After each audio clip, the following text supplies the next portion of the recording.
los inmortales. De los valles de la tierra nos llega, sin cesar, el impulso de la vida.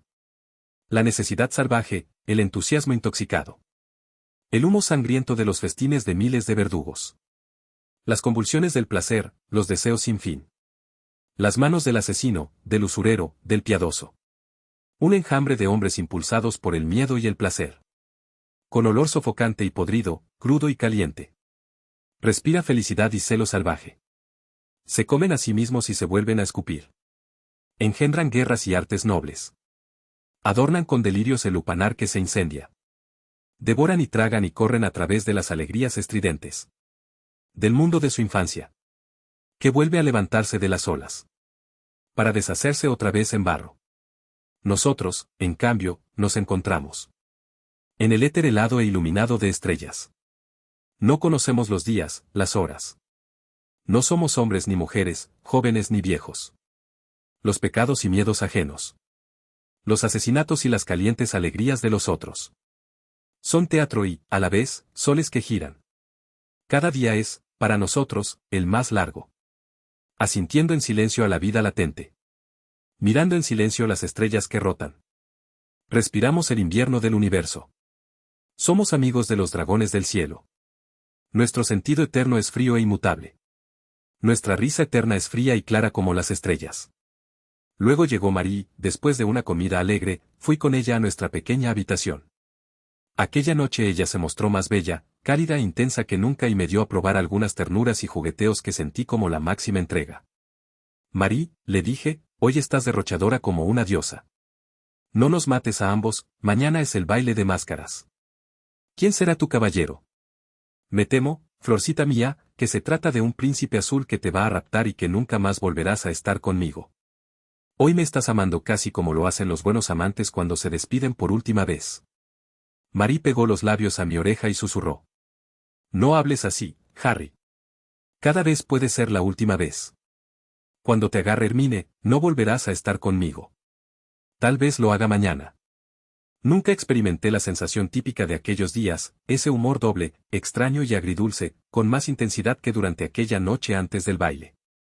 Lo que sentía era felicidad, la belleza y la entrega de Marie, el hecho de disfrutar, palpar y respirar cientos de sensualidades hermosas y delicadas que recién conocía tan tarde, como hombre envejecido, la situación de juguetear en una ola de placer suave y tranquilizadora. Y sin embargo, todo esto no era más que la cáscara, adentro todo estaba repleto de significado, de tensión, de destino.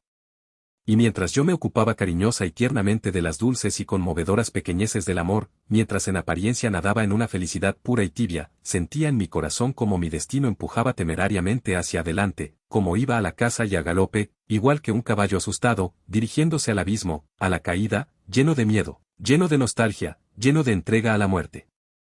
Así como hacía poco todavía había rechazado con timidez y temor las ligerezas agradables del amor puramente sensual, así como había sentido recelos ante la belleza risueña de Marie, dispuesta a regalarse, así sentía ahora el miedo a la muerte. Pero era un miedo que ya sabía que pronto se convertiría en entrega y liberación. Mientras nos concentrábamos silenciosamente en los juegos exigentes de nuestro amor y estábamos más unidos que nunca, mi alma se despidió de Marie y de todo lo que ella había significado para mí. A través de ella yo había aprendido a entregarme una vez más, antes del final, al juego infantil de la superficie, a buscar las alegrías más pasajeras, a ser un niño y un animal sumergido en la inocencia del sexo. Era un estado que en mi vida anterior solo había conocido como una excepción extraña, porque para mí la vida sensual y sexual siempre había estado acompañada del sabor amargo de la culpa, del gusto dulce pero temeroso de la fruta prohibida ante la cual la persona espiritual debe estar en guardia. Hermine y María acababan de mostrarme este jardín en toda su inocencia y, agradecido, yo había sido su huésped. Pero ya era hora de que siguiera mi camino, este jardín era demasiado bonito y cálido. Yo estaba destinado a seguir trabajando por la corona de la vida, a seguir espiando la culpa infinita de la vida. Una vida fácil, un amor fácil, una muerte fácil, eso no era para mí. De las insinuaciones de la muchacha deduje que para el baile de mañana, o como cierre, habían planeado algunos placeres y excesos especiales. Tal vez fuera ese el motivo, tal vez Marie tenía razón y esa noche nos acostábamos juntos por última vez, tal vez al día siguiente comenzara el nuevo camino del destino.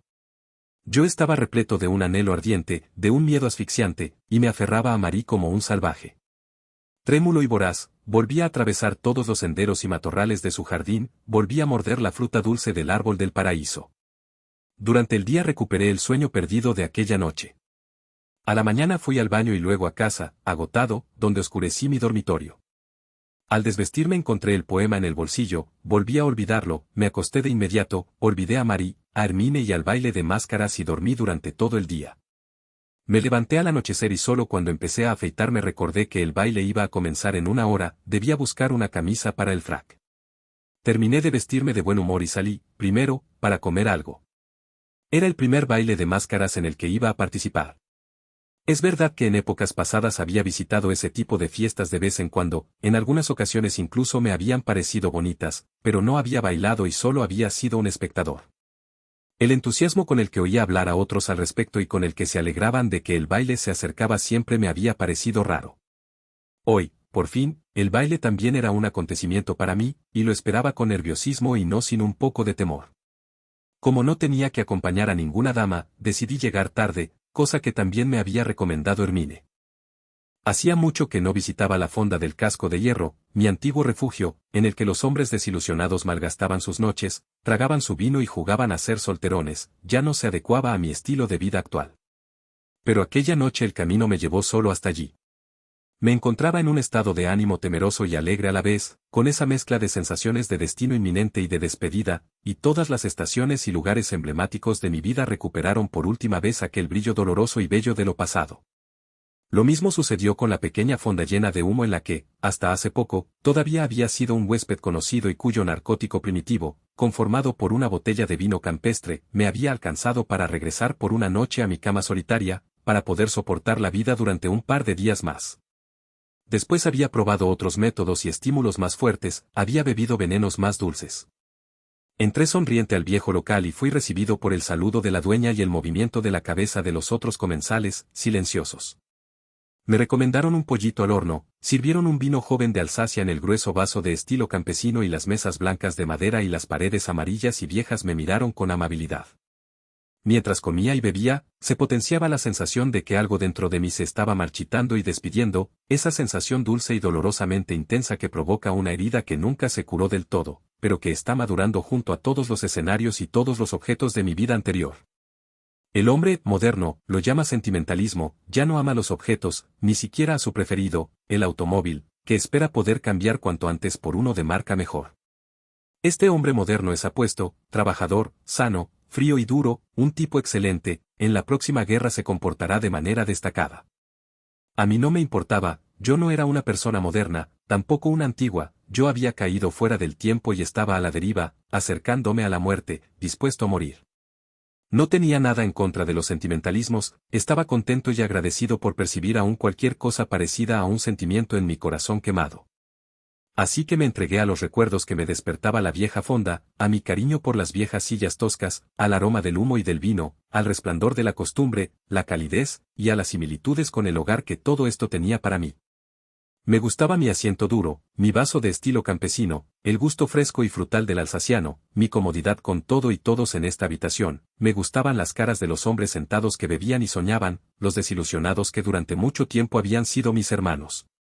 Lo que yo sentía aquí era un sentimentalismo burgués adobado levemente con el perfume del romanticismo anticuado de las cantinas que provenía de mi juventud, cuando la cantina, el vino y los cigarros eran todavía algo prohibido, ajeno, maravilloso.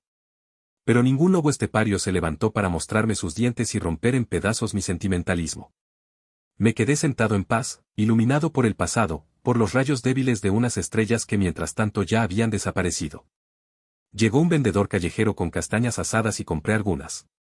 Llegó una vieja con flores, le compré un par de claveles y se los regalé a la dueña de la fonda. Recién cuando quise pagar y busqué en vano el bolsillo acostumbrado, volví a recordar que llevaba puesto un frac. Baile de máscaras. Hermine. Pero todavía era bastante temprano, no me podía decidir a ir en ese momento a los salones Globus. Además, como me venía sucediendo en el último tiempo con todos estos entretenimientos, sentí también algunas resistencias y trabas, un rechazo a ingresar en ambientes grandes, ruidosos, demasiado llenos, una timidez escolar ante la atmósfera extraña, el mundo de los bon vivants y el baile. Mientras pasé por delante de un cine, vi el resplandor de sus haces de luz y de los afiches gigantes, seguí caminando un par de pasos, retrocedí y entré. Ahí podría quedarme sentado tranquilamente en la oscuridad hasta las 11. Guiado por el acomodador con su linterna, ingresé al salón oscuro a los tropezones, a través de los cortinados, encontré un lugar y, de pronto, me vi inmerso en el Antiguo Testamento. La película era una de esas que aparentemente no se hacen para ganar dinero, sino solo por intereses nobles y elevados, con gran despliegue y refinamiento, y a las que a la tarde incluso van los maestros de religión con sus alumnos.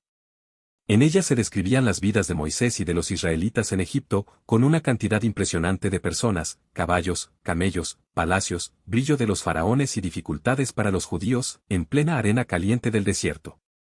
Vi a Moisés, peinado un poco según el modelo de Walt Whitman, un magnífico Moisés de teatro, atravesando el desierto con un bastón largo y pasos fogosos y sombríos, abriéndoles el paso a los judíos. Lo vi rezarle a Dios junto al Mar Rojo y vi cómo éste se abría y dejaba libre un camino, un hueco entre dos montañas de agua frenada. Cómo habían logrado esto las personas del cine era algo sobre lo cual los curas que habían traído a los jóvenes de sus cursos de confirmación podían discutir largo rato. Vi pasar al profeta y al pueblo temeroso. Vi cómo detrás de ellos aparecían los carruajes guerreros del faraón, vi cómo los egipcios dudaban y temían al mar, pero luego se atrevían valientemente a entrar, y vi cómo la ola se rompía sobre el fabuloso faraón con su casco dorado, sobre todos sus hombres y carruajes, sin dejar de recordar el soberbio dueto para dos bajos de Handel que canta a las maravillas este acontecimiento. Luego vi cómo Moisés escalaba el Sinaí, un héroe sombrío en una tierra salvaje, oscura y rocosa, y observé cómo Jehová, a través de la tormenta, la tempestad y las señales luminosas, le comunicaba los 10 mandamientos. Mientras tanto, su pueblo indigno colocaba al becerro de oro al pie de la montaña y se rodeaba de diversiones bastante fuertes. Me parecía tan raro e increíble estar viendo todo esto, darme cuenta de que a cambio del dinero de la entrada nos mostraban las historias sagradas, los héroes y los milagros que, durante nuestra niñez, nos permitieron vislumbrar una primera sospecha de la existencia de otro mundo, sobrehumano. El público agradecido, que comía en silencio el sándwich que había traído, solo veía un cuadro individual, agradable, que formaba parte de la gran cantidad de basura y de la liquidación cultural de nuestra época. Dios mío. Para evitar esta porquería hubiera sido mejor que, además de los egipcios, aquella vez también hubieran desaparecido de una vez y para siempre los judíos y todos los demás seres humanos. Que hubieran sufrido una muerte violenta y digna, en lugar de esta horrorosa muerte en apariencia y a medias que morimos hoy. Y bueno. El cine y sus sugerencias no habían disminuido mis escrúpulos, mi temor no admitido al baile de máscaras, sino que los habían aumentado en forma desagradable.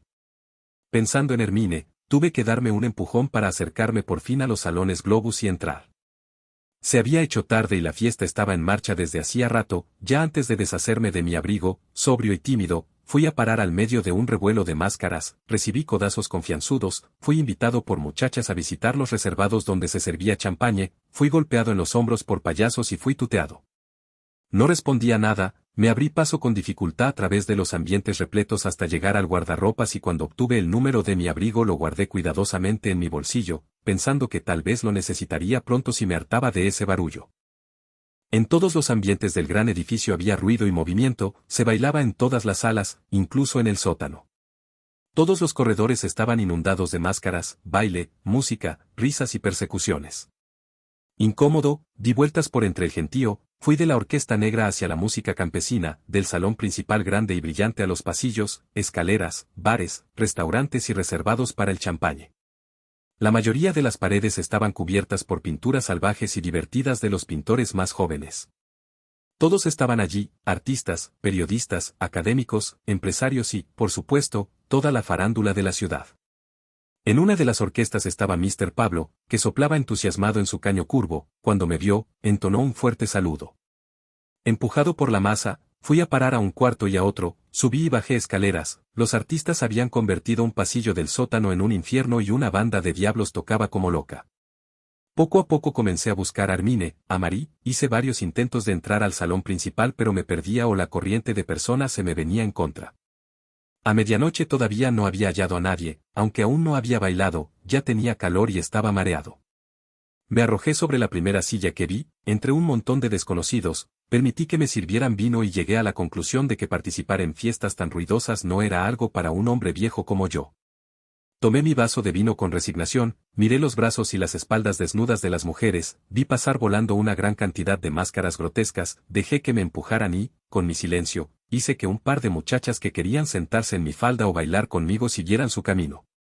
Viejo gruñón, exclamó una y tenía razón. Decidí obtener un poco de coraje y humor con la bebida, pero el vino tampoco me gustaba, a duras penas pude tragar el segundo vaso. Y de a poco fui sintiendo como el lobo estepario aparecía detrás de mí y me sacaba la lengua. No pasaba nada conmigo, estaba en lugar equivocado. Había venido con las mejores intenciones, pero aquí no me pondría de buen humor, además, la alegría fuerte y vibrante, las risas y toda esa locura que me rodeaba me parecían tontas y forzadas.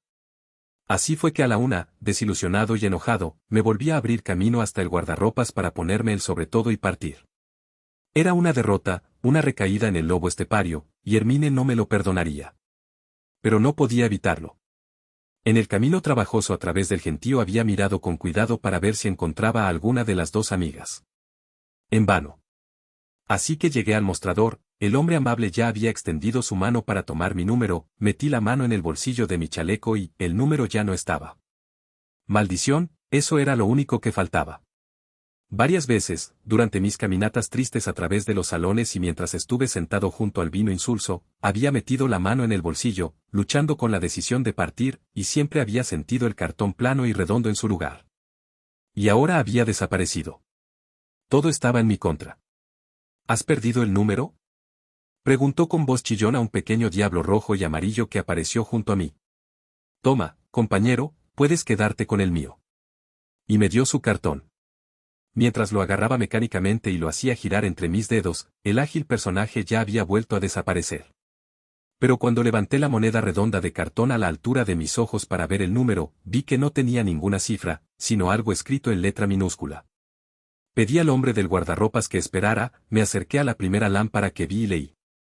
Escrito en letras pequeñas e inseguras, difícil de leer, desprolijo, decía. Hoy a la noche, a partir de las 4, en el Teatro Mágico. Solo para locos. La entrada cuesta la razón. La admisión no es para cualquiera. Hermine está en el infierno. Como una marioneta cuyos hilos escaparon por unos segundos de las manos del titiritero, que revive después de una muerte breve y rígida, que vuelve a participar del juego, que baila y actúa llamada por el hilo mágico, volví con elasticidad, juventud y fervor al gentío que hace poco había abandonado cansado, aburrido y viejo. Ningún pecador tuvo jamás más apuro en llegar al infierno. Unos instantes atrás todavía me apretaban los zapatos de charol, me daba asco el aire viciado con perfume, me agotaba el calor.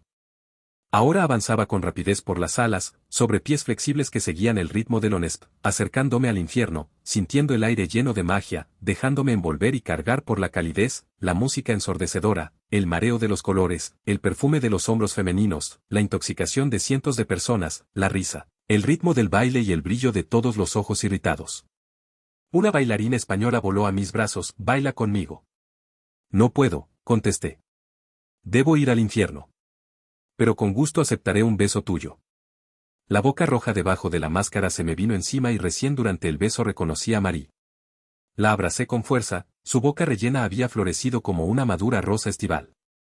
Y ya estábamos bailando, con los labios aún pegados, y pasamos junto a Pablo que se aferraba enamorado a su instrumento que lloraba tiernamente, su hermosa mirada animal nos rodeó, a medias brillante, a medias ausente. Pero antes de que hubiéramos dado 20 pasos de baile, terminó la música y, a regañadientes, solté a Marie. Me hubiera gustado volver a bailar contigo, dije, intoxicado con su calor. Acompáñame un par de pasos, Marie, estoy tan enamorado de tu hermoso brazo, deja que lo tenga todavía un poco. Pero mira, Hermine me llamó. Está en el infierno. Lo supuse. Que te vaya bien, Harry, te recordaré con cariño, ella se estaba despidiendo. La rosa estival había tenido el perfume maduro y completo de la despedida, del otoño, del destino. Seguí avanzando a través de largos corredores, rodeado por empujones tiernos, y bajé por las escaleras al infierno. 2 lámparas malvadas encandilaban, destacándose contra las paredes negras como el cuervo, y la orquesta de diablos tocaba afiebrada. Sobre un taburete alto estaba sentado un joven atractivo sin máscara, con frac, que me escudriñó levemente con una mirada burlona. El remolino del baile me empujó contra la pared, entre unas 20 parejas que bailaban en el ambiente estrecho. Observé a todas las mujeres con avidez y temor, la mayoría llevaba aún sus máscaras, algunas me sonreían, pero ninguna era Hermine. El joven atractivo me miraba burlón desde su taburete alto. Pensé que en la próxima pausa musical ella vendría a buscarme. El baile terminó, pero nadie se acercó. Fui hasta el bar que se encontraba apretado en un rincón de la pequeña habitación de techo bajo. Me paré junto al taburete del muchacho y pedí un whisky. Mientras bebía, observé el perfil del hombre joven. Lo encontraba tan conocido y encantador, como un cuadro de épocas pasadas, que se vuelve valioso gracias al velo de polvo quieto del pasado que lo cubre. Oh, en ese momento me atravesó la certeza. Era Germán, mi amigo de la juventud. Germán, dije, dudando. Él sonrió. Harry, ¿me has encontrado? Era Hermine, con un peinado apenas diferente y un poco de maquillaje. Su cara inteligente surgía con distinción y palidez del cuello alto, a la moda, sus manos parecían extrañamente pequeñas dentro de las amplias mangas negras del frac y los puños blancos, sus pies se veían maravillosamente delicados en sus medias de hombre, blancas y negras, saliendo de los largos pantalones oscuros. ¿Es este el disfraz con el que quieres que me enamore de ti, Hermine? Hasta el momento, asintió, solo enamoré a algunas damas. Ahora te toca a ti. Pero primero tomemos una copa de champagne. Eso hicimos, acomodados sobre nuestros taburetes altos, mientras al lado nuestro proseguía el baile y la música de cuerdas, fuerte y caliente, crecía en intensidad. Sin que Hermine pareciera esforzarse mucho, no tardé en enamorarme de ella. Como llevaba ropa de hombre, no podíamos bailar, yo no podía permitirme ninguna ternura, ningún ataque. Mientras que, con su máscara varonil, parecía lejana y neutral, me envolvió con miradas, palabras y gestos que transmitían todas las provocaciones de su femineidad. Sin siquiera haberla tocado, me rendí ante su magia, y esta misma magia no se salió de su papel, era hermafrodita. Conversó conmigo sobre Germán y la niñez, la mía y la de ella, sobre aquellos años previos a la madurez sexual en los que la capacidad infantil de amar no solo abarca a ambos sexos, sino a todos y a cada cosa, a lo sensual y a lo espiritual, que dota todo del encanto de su amor y de la capacidad novelesca de transformación que solo los elegidos y los poetas recuperan, a veces, en edades más tardías. Ella hacía el papel de muchacho, fumaba cigarrillos y conversaba con facilidad e ingenio, a menudo con ganas de burlarse. Pero todo estaba invadido por Eros, en el camino hacia mis sentidos, todo se convertía en graciosa seducción. Qué bien y con cuánta exactitud había creído conocer a Hermine, y de qué forma completamente nueva se me mostraba esta noche. De qué manera suave y poco llamativa tiró sobre mí la red ansiada. Como una sirena juguetona, me dio de beber el dulce veneno. Nos quedamos sentados y charlamos y tomamos champagne. Caminamos despacio por los salones, observando todo como dos descubridores aventurados, eligiendo parejas cuyo juego amoroso espiábamos. Ella me mostraba mujeres con las que quería que yo bailara y me daba los consejos que debía utilizar para conquistarlas. Nos mostrábamos como competidores, seguíamos por un rato a la misma mujer, bailábamos alternativamente con ella, intentábamos seducirla. Y sin embargo, no era más que un juego de máscaras, un juego entre nosotros dos que nos unía más, nos encendía más al uno con la otra. Todo era un cuento, todo tenía una dimensión extra, un significado más profundo, todo era juego y símbolo. Vimos a una mujer joven muy hermosa que parecía algo triste e insatisfecha, Germán la invitó a bailar, la hizo resplandecer y desapareció con ella en un reservado. Luego me contó que no la había conquistado como hombre, sino como mujer, gracias a la magia de Lesbia. Pero para mí, poco a poco, esa casa retumbante llena de salones que vibraban con el baile y con la gente enmascarada y embriagada se iba transformando en un paraíso loco de sueños. Flor tras flor me atraía con su perfume, yo rodeaba fruta tras fruta, buscando y probando con los dedos, las víboras me miraban con sus ojos verdes, seductores, desde las sombras verdes de las hojas, la flor de loto volaba como un fantasma sobre un pantano negro, los pájaros mágicos llamaban desde las ramas y, sin embargo, todo me llevaba a la meta anhelada. Todo volvía a llenarme de un deseo nuevo por la única. En un momento bailé con una joven desconocida, me sentía apasionado, seductor, la arrastré a través del vaivén y del éxtasis, y mientras flotábamos en lo irreal, dijo de pronto, riendo, no se te reconoce. Hace un rato parecías tan tonto y aburrido. Y reconocí a la mujer que unas horas atrás me había llamado viejo gruñón. En ese momento pensó que me había atrapado, pero en el baile siguiente yo ya me encendía con otra. Bailé durante 2 horas o más, sin parar, todas las músicas, incluso algunas que nunca había aprendido. Germán, el muchacho sonriente, aparecía cada tanto, me saludaba con la cabeza y volvía a desaparecer en el revuelo.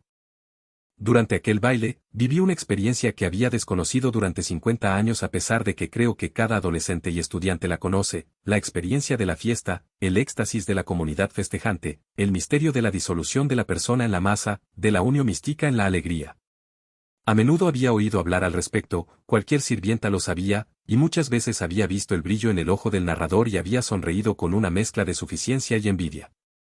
Aquel brillo en los ojos borrachos de alguien que está más allá, alguien liberado de sí mismo, aquella sonrisa y ensimismamiento casi demente de aquel que se abre a la embriaguez de la comunidad, los había visto cientos de veces en la vida, tanto en ejemplos nobles como comunes, en reclutas y marineros borrachos como en grandes artistas, por ejemplo, en el entusiasmo de alguna función especial, y, también, en soldados jóvenes que estaban por partir a la guerra.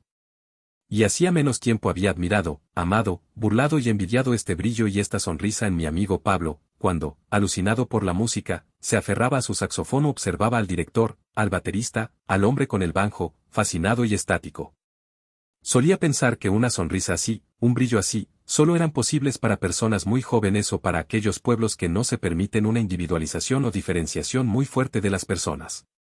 Pero hoy, en esta noche bendita, yo mismo, el lobo estepario Harry, también brillaba con esa sonrisa, nadaba en esta felicidad profunda, infantil, maravillosa, respiraba esta mezcla dulce de sueño y éxtasis compuesta por comunidad, música, ritmo, vino y deseo sexual, cuyos elogios había escuchado alguna vez, con sorna y una superioridad paupérrima, en boca de algún estudiante. Yo ya no era yo, mi personalidad se había disuelto en la embriaguez de la fiesta igual que la sal en el agua. Bailaba con una mujer u otra, pero no la tenía solo a ella en mis brazos, no era solo su pelo el que me rozaba, no era solo su perfume el que inhalaba, sino el de todas las demás mujeres que nadaban en el mismo salón, en el mismo baile, en la misma música que yo, y cuyas caras radiantes flotaban por delante de mí como grandes flores fantásticas. Todas me pertenecían, a todas les pertenecía, todos formábamos parte de todos. Y los hombres también formaban parte de esta sensación, a ellos yo tampoco les era extraño, ni ellos a mí, su sonrisa era la mía, sus conquistas eran las mías y las mías eran las de ellos. Un tema nuevo, un foxtrot, había ganado al mundo durante aquel invierno, se llamaba Yearning. Lo tocaban una vez tras otra y siempre lo volvían a pedir, todos estábamos empapados y embriagados por esa canción, todos tarareábamos la melodía. Yo bailaba sin pausa, con cualquier mujer que se cruzara en mi camino, con muchachas muy jóvenes, con mujeres florecientes, con damas maduras y estivales, con señoras que se marchitaban tristemente, todas me fascinaban. Me reía, estaba feliz y radiante. Cuando Pablo me vio brillar de esa manera, a mí, a quien siempre había considerado un pobre diablo digno de conmiseración, sus ojos emitieron un destello feliz, se levantó entusiasmado de su asiento en la orquesta, tocó con fuerza su saxo. Se paró sobre la silla y sopló con las mejillas llenas mientras él y su instrumento se movían siguiendo con salvajismo y fascinación el ritmo de Yearning. Mi compañera de baile y yo le tirábamos besos con la mano y cantábamos a todo volumen. Pensaba entre medio, que suceda conmigo lo que sea, por una vez me sentí feliz, radiante, liberado de mí mismo, hermano de Pablo, un niño. Había perdido el sentido del tiempo, no sé cuántas horas o segundos duró esa sensación de embriaguez. Tampoco me di cuenta de que cuanto más intensa se volvía la fiesta, más se iba concentrando en una superficie estrecha. La mayoría de los invitados ya se había ido, en los corredores reinaba el silencio y muchas luces se habían apagado, la escalera yacía abandonada, en los salones de arriba una orquesta tras otra había dejado de tocar. Solo en el salón principal y en el infierno de abajo seguía rabiando la música, inflamándose. Como yo no podía bailar con Hermine, el muchacho, solo nos habíamos encontrado y saludado fugazmente en las pausas entre baile, y al final ella había desaparecido del todo, no solo de mi vista sino, incluso, de mi pensamiento. Ya no había pensamientos. Desbandado, nadaba por el revuelo de la fiesta, tocado por los olores, los tonos, los suspiros, las palabras, saludado por ojos desconocidos, iluminado por caras extrañas, rodeado por labios, mejillas, brazos, pechos, rodillas, arrojado de un lado al otro, como una ola, por el ritmo de la música. De pronto, despertando a medias por un instante, entre los últimos invitados que todavía quedaban y que desbordaban uno de los pequeños salones, el último en el que todavía había música, vi a una Pierrette negra con la cara pintada de blanco. Era una muchacha hermosa y fresca, la única que todavía se cubría el rostro con una máscara, una figura deliciosa que no había visto en toda la noche. Mientras que a todos los demás se les notaba la hora avanzada, las caras rojas y calientes, los disfraces arrugados y los cuellos y volados marchitos, la Pierrette negra estaba fresca y nueva con su cara blanca detrás de la máscara, con un disfraz sin arrugas, volados intactos, puños pulcros con puntillas y un peinado recién hecho. Algo me atrajo hacia ella, la abracé, la llevé a la pista del baile, su volado perfumado me hizo cosquillas en el mentón, su pelo rozó mi mejilla, su cuerpo joven y tenso siguió mis movimientos con más dureza e intensidad que cualquier otra bailarina de aquella noche, ella me esquivaba, como en un juego, me atraía y obligaba a contactos siempre nuevos. Y de pronto, mientras me incliné y busqué su boca con la mía, esa boca sonrió con suficiencia y un movimiento conocido, reconocí la barbilla sólida, reconocí feliz los hombros, los codos, las manos. Era Hermine, ya no Germán, se había cambiado, estaba fresca, un poco perfumada y empolvada. Nuestros labios se encontraron con pasión y, por un instante, su cuerpo entero se pegó al mío, con exigencia y entrega, luego me quitó su boca y bailó como frenándose y huyendo. Cuando la música se interrumpió, nos quedamos parados, abrazados, todas las parejas encendidas que nos rodeaban aplaudieron, patearon, gritaron, obligaron a la orquesta exhausta a que repitiera Yearning. Y en ese momento todos sentimos la mañana, vimos la luz insulsa debajo de las cortinas, sentimos el final cercano del placer, sospechamos el cansancio que se avecinaba y nos lanzamos, ciegos, risueños y desesperados, otra vez al baile, a la música, a la inundación de luz. Nos movimos rabiosamente al ritmo, pareja contra pareja, sentimos una vez más, felices, como la gran ola rompía encima de nosotros. En este baile Hermine abandonó su superioridad, su burla, su frialdad, ella sabía que ya no necesitaba hacer nada para enamorarme. Yo le pertenecía. Y ella se entregó al baile, a la mirada, al beso, a la sonrisa. Todas las mujeres de aquella noche afiebrada, con las que había bailado, que yo había encendido y que me habían encendido a mí, todas las que había intentado conquistar, todas a las que me había abrazado lleno de deseo, todas las que había mirado con anhelo de amor, se habían fundido y convertido en una sola que florecía en mis brazos. Este baile de bodas duró un largo tiempo. La música decayó 2, 3 veces, los trompetistas dejaron caer sus instrumentos, el pianista se levantó del taburete, el violinista sacudió la cabeza en una negativa, pero cada vez el vértigo suplicante de los últimos bailarines los volvía a encender, tocaban de nuevo, tocaban más rápido, tocaban una vez más. Luego, nosotros todavía estábamos abrazados y respirando con dificultad a causa de la última pieza ansiosa, la tapa del piano se cerró con un golpe, nuestros brazos cayeron tan cansados como los de los trompetistas y violinistas y, pestañeando, el flautista guardó su flauta en la funda. Aparecieron sirvientes con sobretodos y los mozos del bar apagaron la luz. Todos huyeron fantasmagórica y temerosamente, los bailarines que un instante atrás todavía habían ardido y brillado se apuraban, temblando, en ponerse sus abrigos y levantarse los cuellos. Hermine estaba pálida pero sonriente. Levantó lentamente los brazos y se corrió el pelo para atrás, sus axilas resplandecieron bajo la luz, una sombra delgada e infinitamente suave se extendía desde allí hasta su pecho cubierto y, como una sonrisa, esa hermosa línea sombreada parecía resumir todo su encanto, todos los juegos y posibilidades de su cuerpo bello. Nos quedamos parados, mirándonos, éramos los últimos en el salón, en la casa.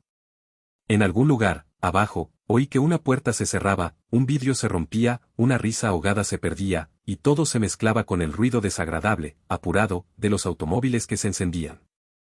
En algún lugar, en una lejanía y una altura indeterminables, oí una risa increíblemente clara y alegre y, sin embargo, horripilante y desconocida, una risa como hecha de cristal y hielo, luminosa y radiante, pero fría e implacable. ¿Por qué me resultaba conocida esa risa extraña? No lo pude descubrir. Nos quedamos parados, mirándonos. Durante un instante me sentí despierto y sobrio, sentí como un cansancio tremendo me atacaba por la espalda, como mi vestimenta transpirada colgaba desagradablemente húmeda y tibia de mi cuerpo, vi mis manos rojas y con las venas hinchadas saliendo de puños arrugados y mojados. Pero todo pasó de inmediato, una mirada de Hermine lo borró. Ante su mirada, desde donde parecía observarme mi propia alma, se desvanecía toda la realidad, también la de mi deseo sensual por ella. Como encantados, nos miramos, también me miró mi pobre alma pequeña. ¿Estás listo? Preguntó Hermine y su sonrisa desapareció así como había desaparecido la sombra sobre su pecho. Lejos y en las alturas, en habitaciones desconocidas, se fue acallando aquella risa extraña. Asentí con la cabeza. Oh, sí, estaba listo. En ese momento apareció en la puerta Pablo, el músico, y nos iluminó con sus ojos alegres que, en realidad, eran ojos de animal. Pero los ojos de animal son siempre serios, y los suyos reían a toda hora, esa risa los convertía en ojos humanos. Nos hizo señas con toda su cálida amabilidad. Se había puesto una chaqueta colorida de entrecasa, de seda, sobre cuyas solapas rojas aparecían el cuello deformado de su camisa y su pálida cara agotada, generando un efecto extrañamente marchito y lívido. Pero los ojos negros, radiantes, anulaban esa sensación, ellos también borraban la realidad, ellos también encantaban. Seguimos sus señas y, debajo de la puerta, me dijo en voz queda: Hermano Harry, lo invito a un pequeño entretenimiento. La entrada es solo para locos, cuesta únicamente la razón. ¿Está dispuesto? Volví a asentir con la cabeza. Querido amigo. Nos tomó del brazo con suavidad y cuidado, Hermine a la derecha y yo a la izquierda, y nos llevó por una escalera hacia una pequeña habitación redonda, iluminada de azul desde arriba y casi vacía. No había nada dentro excepto una pequeña mesa redonda y 3 sillones en los que tomamos asiento. ¿Dónde estábamos? ¿Dormía? ¿Estaba en casa? ¿Estaba en un auto y manejaba? No, me encontraba sentado en la habitación redonda iluminada de azul, rodeado por un aire más liviano, por una capa de realidad que se había vuelto muy poco sólida. ¿Por qué estaba tan pálida Hermine? ¿Por qué hablaba tanto Pablo? No era yo, tal vez, quien lo hacía hablar, quien hablaba a través de él. No me observaba mi propia alma, ese pájaro perdido y asustado, también desde los ojos negros de Pablo, así como lo hacía desde los ojos grises de Hermine. Pablo nos miró con toda su amabilidad bondadosa y un poco ceremonial y habló mucho y durante largo tiempo. Él, a quien nunca había oído hablar coordinadamente, a quien no le interesaba ninguna disputa, ninguna formulación, al que casi no me había atrevido a atribuirle algún pensamiento, hablaba con su voz buena y cálida, fluidamente y sin errores. Amigos, los invité para un entretenimiento que Harry desea desde hace mucho tiempo, con el que sueña desde hace mucho. Es un poco tarde y es posible que estemos todos un poco agotados. Por eso primero descansaremos y nos recuperaremos. Sacó 3 vasos y una botella pequeña y graciosa de un hueco en la pared, tomó una cajita exótica hecha con maderas de colores, llenó los 3 vasos, tomó 3 cigarrillos delgados, largos, amarillos de la cajita, buscó un encendedor en su chaleco de seda y nos ofreció fuego.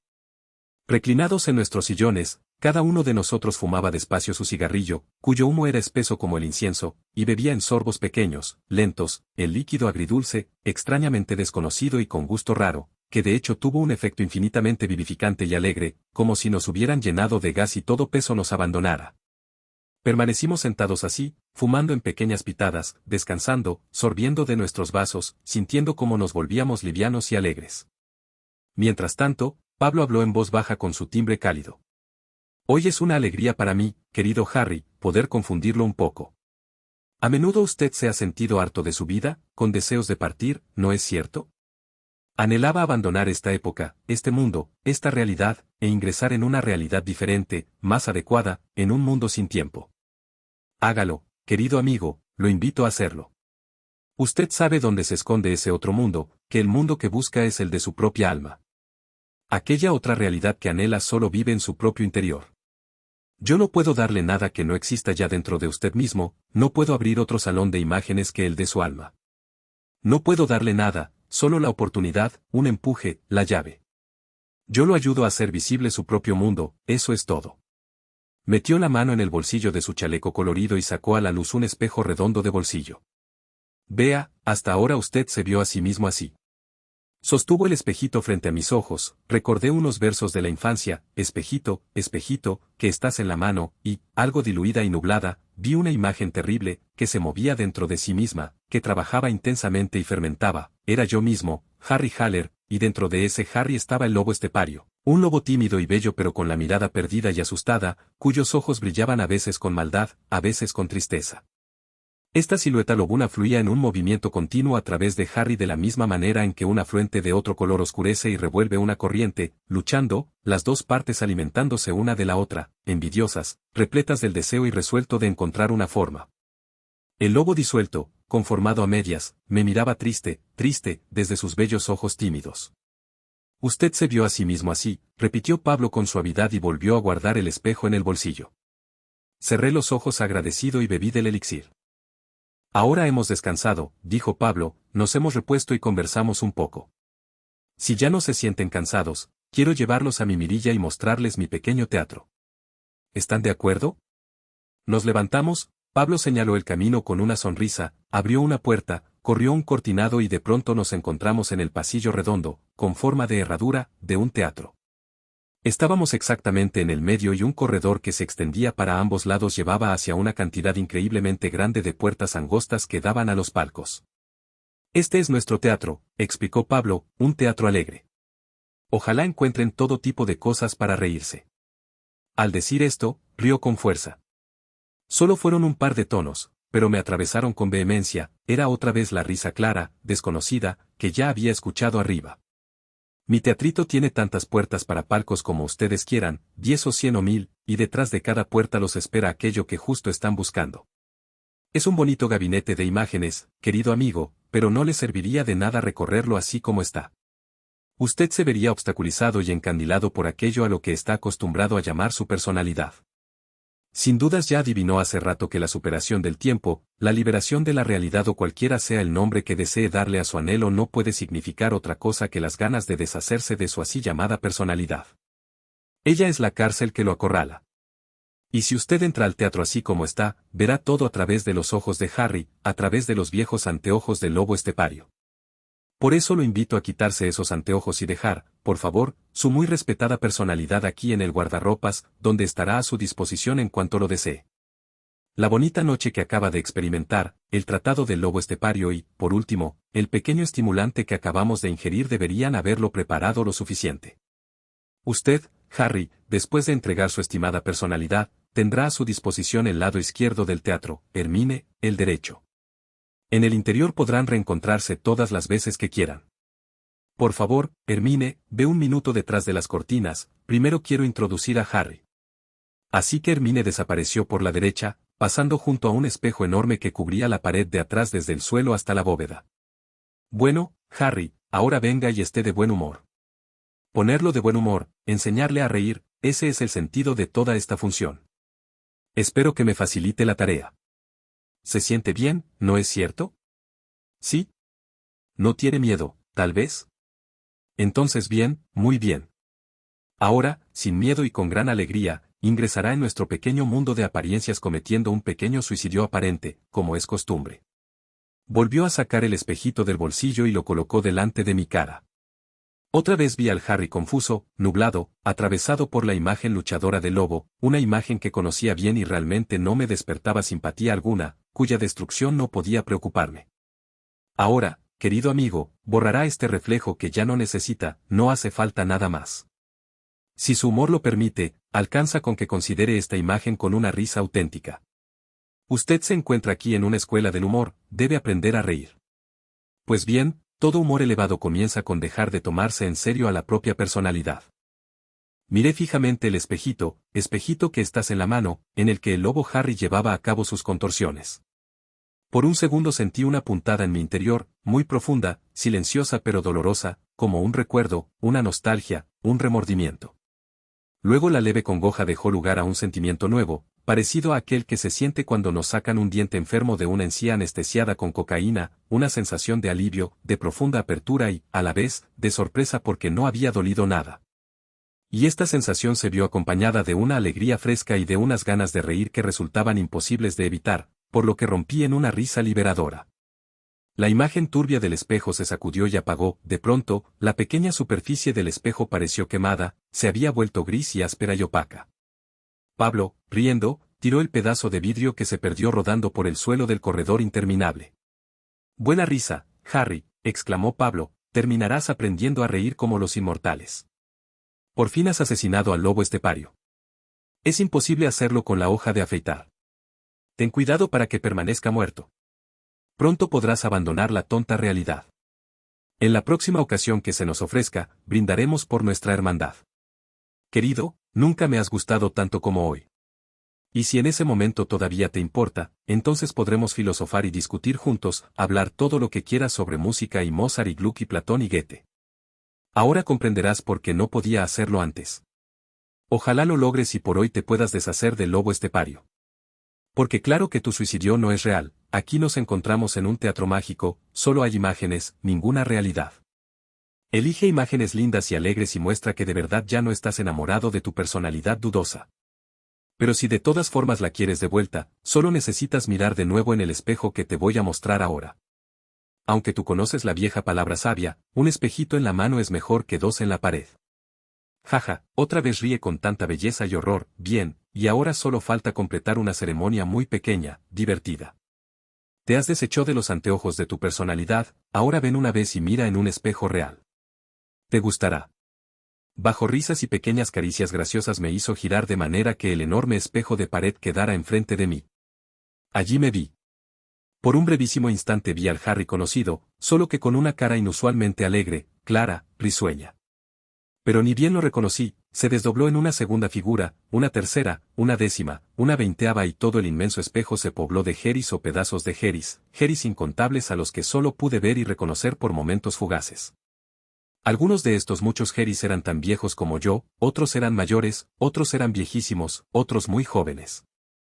Jóvenes, muchachos, escolares, niños traviesos, pequeños, Heris de 50 años y de 20 andaban y saltaban mezclados, Heris de 30 y de 5, serios y divertidos, respetables y raros, bien vestidos y zaparrastrosos, también algunos totalmente desnudos, sin pelo y con largos rulos, y todos eran yo. Y yo veía y reconocía a cada uno fugazmente y luego desaparecían, se dispersaban hacia todos lados, hacia la izquierda, hacia la derecha, hacia lo profundo del espejo, hacia afuera. Uno, un tipo joven y elegante, saltó con una carcajada sobre el pecho de Pablo, lo abrazó y se escapó con él. Y otro que a mí me gustaba en especial, un muchacho bonito, encantador, de 16 o 17 años, se metió como un rayo en el corredor y leyó ansioso las inscripciones de todas las puertas. Lo seguí, se quedó parado delante de una puerta y yo leí. Todas las muchachas son tuyas. Colocar una moneda. El muchacho que me gustaba se levantó de un salto, con la cabeza hacia adelante, se metió a sí mismo en la ranura y desapareció detrás de la puerta. Pablo también había desaparecido, el espejo parecía haber hecho lo mismo y, junto a él, se habían desvanecido todas las incontables figuras de Harry. Sentí que yo quedaba en mis propias manos y en las del teatro, curioso, me acerqué a una puerta tras otra y en cada una leí una inscripción, una tentación, una promesa. La siguiente inscripción me atrajo, abrí la puerta angosta y entré. A la casa alegre. Casa mayor de automóviles. Fui a parar a un mundo ruidoso y excitante.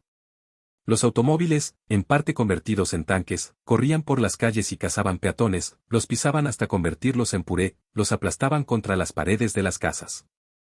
Comprendí de inmediato, era la guerra entre el hombre y la máquina, esperada desde hacía tiempo, preparada desde hacía tiempo, temida desde hacía tiempo, y que, finalmente, había estallado. Por todos lados había muertos y desmembrados, por todas partes había automóviles destruidos, doblados, medio quemados, los aviones volaban en círculos sobre el caos desolado y también recibían disparos desde varios techos y ventanas. Carteles salvajes y majestuosamente llamativos, pegados en todas las paredes, exigían con grandes letras incendiarias como antorchas que la nación se comprometiera por fin con los hombres y en contra de las máquinas, que matara por fin a los ricos gordos, perfumados y bien vestidos que exprimían la grasa de los demás con ayuda de las máquinas, y que junto a ellos destruyera a los automóviles que gruñían malvados, que zumbaban diabólicamente. Había que quemar las fábricas y limpiar y despoblar la tierra maltrecha para que volviera a crecer la hierba, para que el mundo sucio de cemento pudiera convertirse otra vez en bosque, pradera, arroyo y pantano.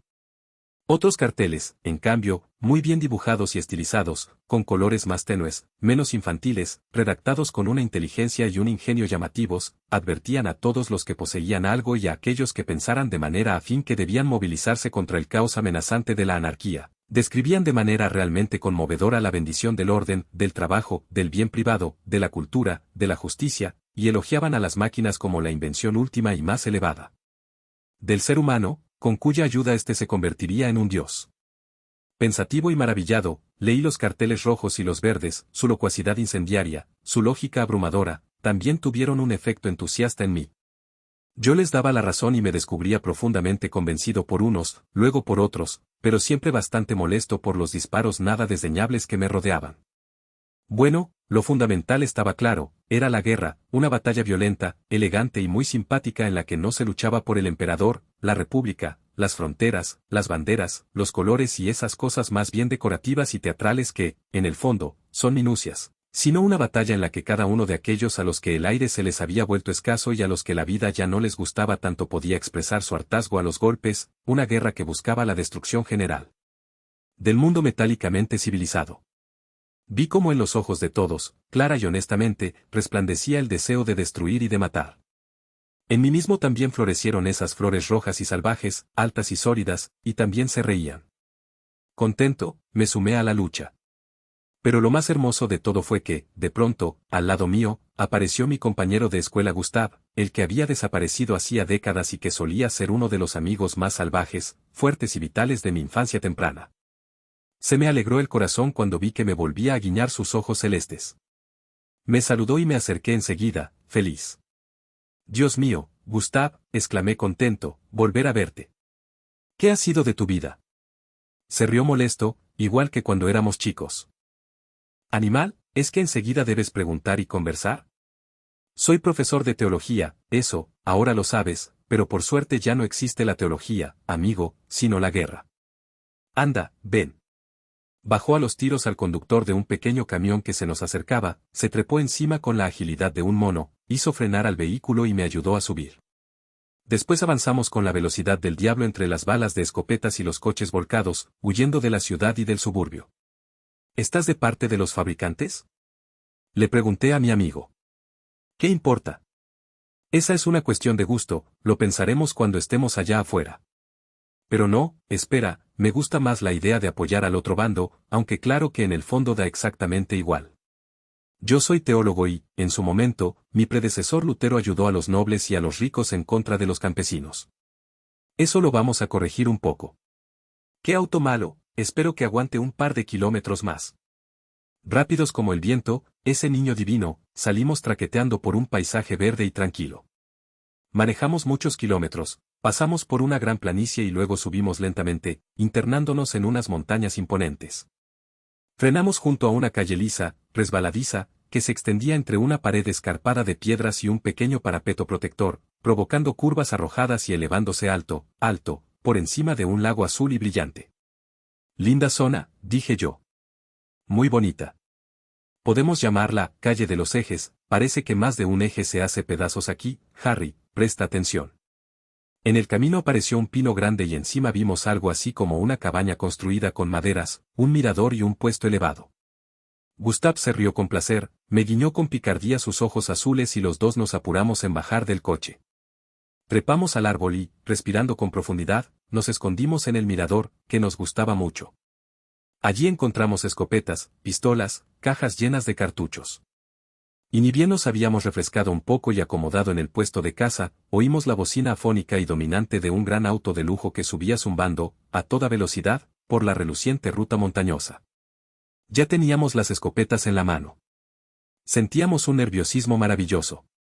Apuntemos al chofer. Ordenó Gustav rápidamente cuando el auto grandote rodó por al lado nuestro. Yo ya estaba apuntando y le disparé a la gorra azul del conductor.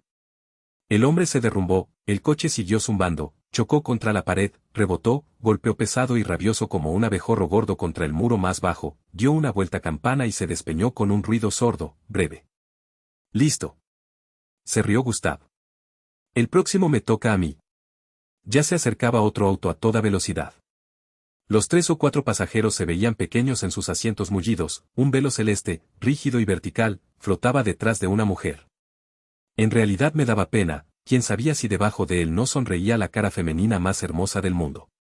Dios mío, ya que jugábamos a los ladrones, tal vez hubiera sido más correcto y bonito seguir el ejemplo de los grandes modelos en lugar de extender hasta las damas bonitas nuestros buenos deseos asesinos.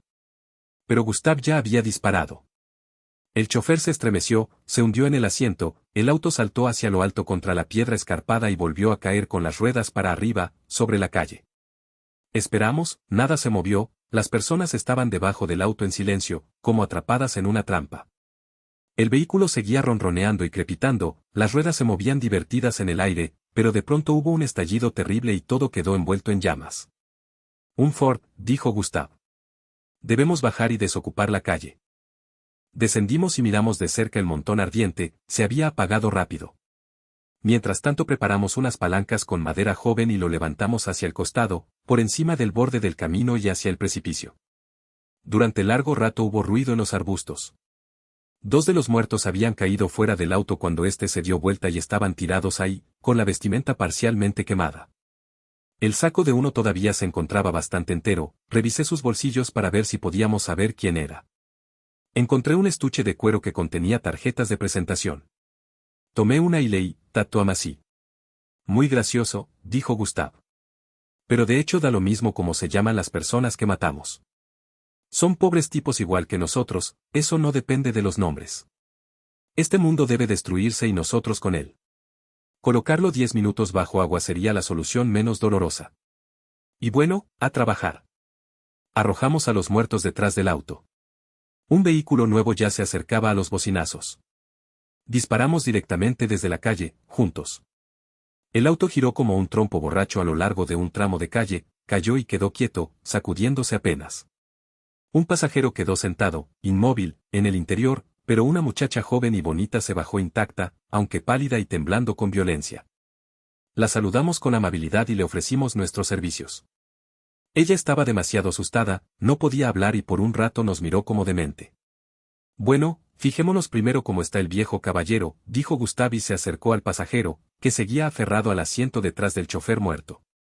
Era un señor con pelo corto y canoso, sus ojos inteligentes, de color gris claro, estaban abiertos, pero parecía tener una herida considerable, por lo menos le fluía sangre de la boca y tenía el cuello en una postura impresionantemente torcida y rígida. Permítame, caballero, mi nombre es Gustav. Nos tomamos la licencia de disparar contra su chofer. ¿Podemos preguntar con quién tenemos el gusto de tratar? El viejo lo miró con frialdad y tristeza desde sus pequeños ojos grises. Soy el fiscal general Owing, dijo despacio. Usted no solo mató a mi pobre chofer, sino también a mí. Siento que esto se termina. ¿Por qué nos disparó? Porque manejaban demasiado rápido. Estábamos andando a una velocidad normal. Lo que ayer era normal hoy ya no lo es, señor fiscal general. Hoy consideramos que cualquier velocidad con la que pueda andar un auto es demasiado alta. Estamos destruyendo todos los autos, todos, y a las demás máquinas también. ¿También sus escopetas? También les tocará el turno, si es que todavía tenemos tiempo para ello. Es probable que mañana o pasado nos hayan despachado. Usted sabe, nuestra parte del mundo se encuentra horriblemente superpoblada. Y bueno, ahora habrá aire. ¿Y le disparan a cualquiera, sin elegir? Por supuesto. Sin duda que eso es una lástima por algunos. Por ejemplo, ¿me habría dado pena por esta señorita joven y bonita, es su hija?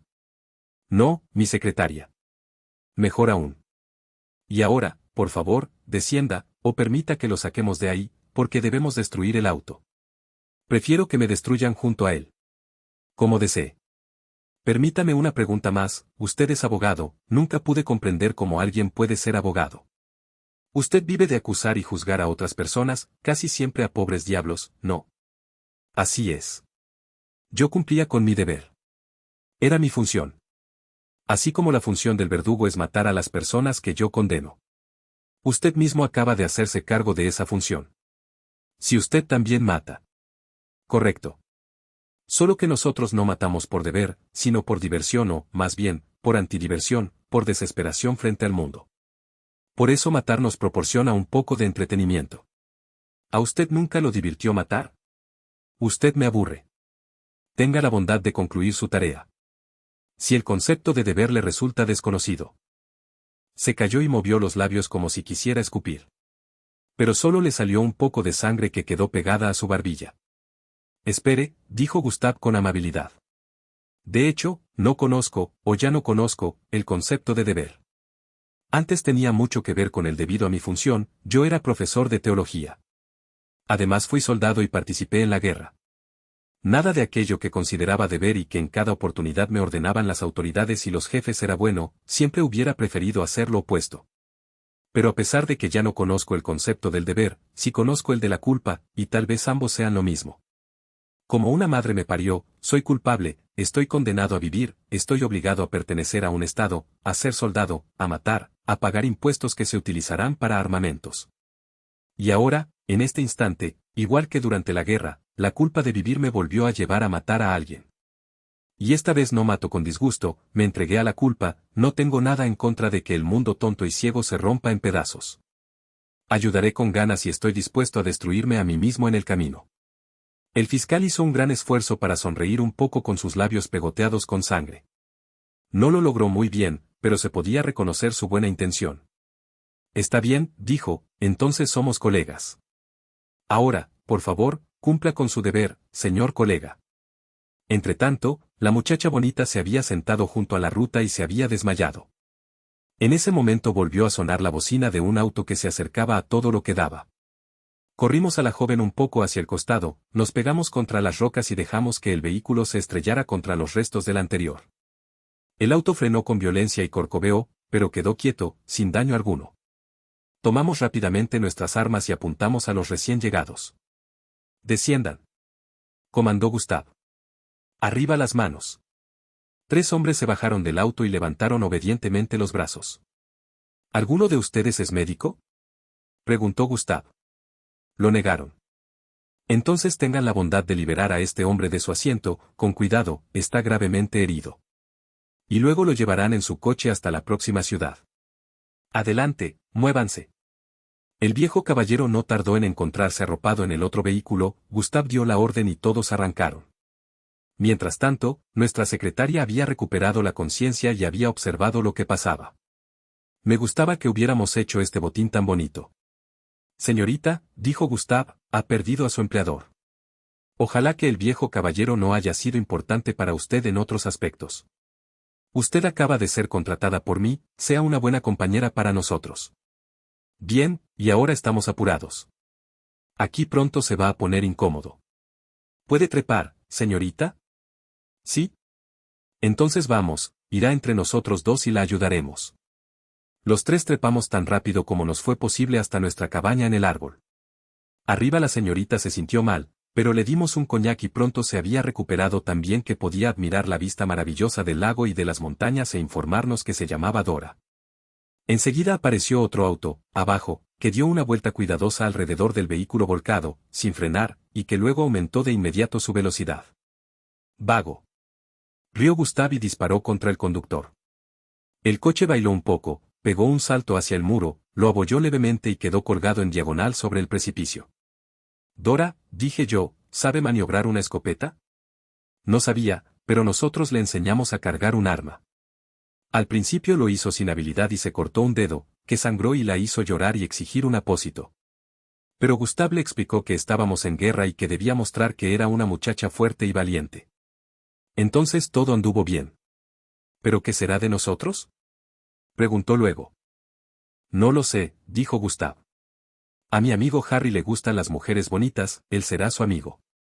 Pero vendrán con la policía y los soldados y nos van a matar. Ya no hay policía y esas cosas. Nosotros tenemos la elección, Dora. O nos quedamos tranquilamente aquí arriba y disparamos contra todos los autos que pasen, o nos apoderamos de un coche, nos largamos y dejamos que otros nos disparen a nosotros. Da lo mismo qué partido tomemos. Yo estoy a favor de quedarnos». Abajo volvía a aparecer un auto, su bocina se escuchó claramente en la altura. Lo destruimos rápido, quedó acostado al revés, con las ruedas para arriba. «Qué raro que disparar pueda ser tan divertido», dije yo. «Y eso que antes me oponía a la guerra». Gustav sonrió. «Sí, es que hay demasiadas personas en el mundo. Antes no se notaba tanto. Pero ahora, cuando cada uno no solo quiere respirar el aire, sino también poseer un auto, ahora se nota. Claro que esto que estamos haciendo no es sensato, es infantil, igual que la guerra que no fue más que una enorme niñería. Más tarde, alguna vez, la humanidad deberá aprender a controlar su reproducción a través de métodos sensatos. Por ahora reaccionamos contra las circunstancias insoportables con muy poca lógica, pero en el fondo estamos haciendo lo correcto, reducimos». «Sí», dije yo, «es probable que lo que estamos haciendo sea una locura y, sin embargo, es buena y necesaria. No está bien que la humanidad sobreexija su inteligencia y trate de ordenar con ayuda del intelecto las cosas que no son aprensibles a través de la mente. Ahí es cuando surgen ideales como los del americano o del bolchevique, ambos son extremadamente sensatos pero como simplifican la vida con tanta ingenuidad, la violan y empobrecen de una manera terrible. La antigua imagen del hombre como un ideal elevado está en camino a convertirse en un cliché. Nosotros los locos tal vez volvamos a ennoblecerla».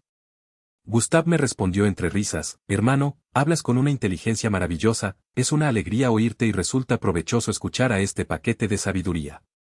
Y tal vez hasta tengas un poco de razón. Pero sé bueno y vuelve a cargar tu escopeta, eres un poco demasiado soñador para mí. En cualquier momento pueden volver a aparecer algunos cervatillos, no los podremos matar con filosofía, así que debe haber balas en el caño. Llegó un auto y cayó enseguida, la calle quedó bloqueada. Un sobreviviente, un hombre rollizo con la cabeza roja, gesticulaba salvajemente junto a los restos, miró fijo para abajo y para arriba, descubrió nuestro escondite, se acercó a los gritos y nos disparó muchas veces con un revólver. «Váyase ahora o disparo», gritó Gustavo hacia abajo. El hombre le apuntó y tiró de nuevo. Entonces lo matamos con 2 balazos. Vinieron 2 autos más, que despatarramos. Luego la calle quedó en silencio y vacía, parecía que la noticia de que era peligrosa se había difundido. Tuvimos tiempo para observar el hermoso paisaje. Más allá del lago, en el fondo, había una ciudad pequeña de la que surgía humo y pronto vimos que el fuego avanzaba de techo en techo. También oímos disparos. Dora lloró un poco, yo le acaricié las mejillas húmedas. ¿Es que debemos morir todos?, preguntó. Nadie le respondió. Mientras tanto se acercó un peatón, vio todos los automóviles rotos, husmeó un poco, se inclinó hacia dentro de uno, sacó una sombrilla colorida, una cartera de cuero y una botella de vino, se sentó tranquilamente sobre el muro, bebió de la botella, comió algo envuelto en papel aluminio que estaba en la cartera, vació del todo la botella y siguió alegremente su camino, con la sombrilla bajo el brazo. Caminaba en paz y yo le dije a Gustavo: ¿serías capaz de disparar contra ese tipo simpático y hacerle un agujero en la cabeza? Por Dios, yo no podría. Nadie lo exige, refunfuñó mi amigo. Pero él también sintió algo incómodo en el corazón. Ni bien vimos a un ser humano que aún se comportaba de manera inofensiva, pacífica e infantil, que todavía vivía en estado de inocencia, toda nuestra actividad tan loable y necesaria nos pareció de golpe tonta y repudiable. ¡Qué asco, toda esa sangre! Nos daba vergüenza. Pero parece que durante la guerra hasta hubo generales que sintieron cosas parecidas. No nos podemos quedar más tiempo aquí, se quejó Dora. Bajemos, sin duda encontraremos algo para comer en los coches. ¿Es que ustedes los bolcheviques no tienen hambre? Abajo, en la ciudad incendiada, comenzaron a sonar las campanas, nerviosas y asustadas. Emprendimos el descenso. Cuando ayudé a Dora a trepar por encima de la baranda, le besé la rodilla. Ella se rió fuerte. Pero en ese momento se dieron las maderas y ambos caímos al vacío. Me encontraba de nuevo en el corredor redondo, estimulado por la cacería. Y en todas partes, en la cantidad incontable de puertas, me atraían los carteles. Mutabor. Transformación en cualquier animal o planta. Kama Sutra. Lecciones de arte amatorio hindú. Curso para principiantes, 42 métodos diferentes del ejercicio amatorio. Suicidio placentero. Te morirás de risa. ¿Quiere espiritualizarse? Sabiduría del Oriente. Oh, si tuviera 1000 lenguas. Solo para caballeros. La caída de Occidente. Precios reducidos. Sigue siendo insuperable. La esencia del arte. La transformación del tiempo en espacio a través de la música. La lágrima que ríe. Gabinete de humor. Juegos de ermitaños. La sustitución completa para cualquier compañía. La fila de inscripciones era interminable. Una decía: instrucciones para construir la personalidad. Éxito garantizado. La propuesta me pareció digna de atención y entré por esa puerta. Me recibieron un ambiente oscuro, silencioso, y un hombre, sentado en el suelo, sin silla, al estilo oriental, que tenía delante de él algo así como un gran tablero de ajedrez. En el primer instante me pareció que se trataba de mi amigo Pablo, por lo menos llevaba puesto un chaleco colorido, de seda, parecido al de él y tenía los mismos ojos oscuros y radiantes. ¿Es usted Pablo?, pregunté. Yo soy nadie, explicó con amabilidad. Aquí no tenemos nombre, aquí no somos personas. Yo soy un jugador de ajedrez. ¿Desea tomar clases para construir la personalidad? Sí, por favor. Entonces sea tan amable de poner un par de docenas de sus figuras a mi disposición. Mis figuras. Las figuras en las que dejó que se desarmara su así llamada personalidad. Sin figuras no puedo jugar.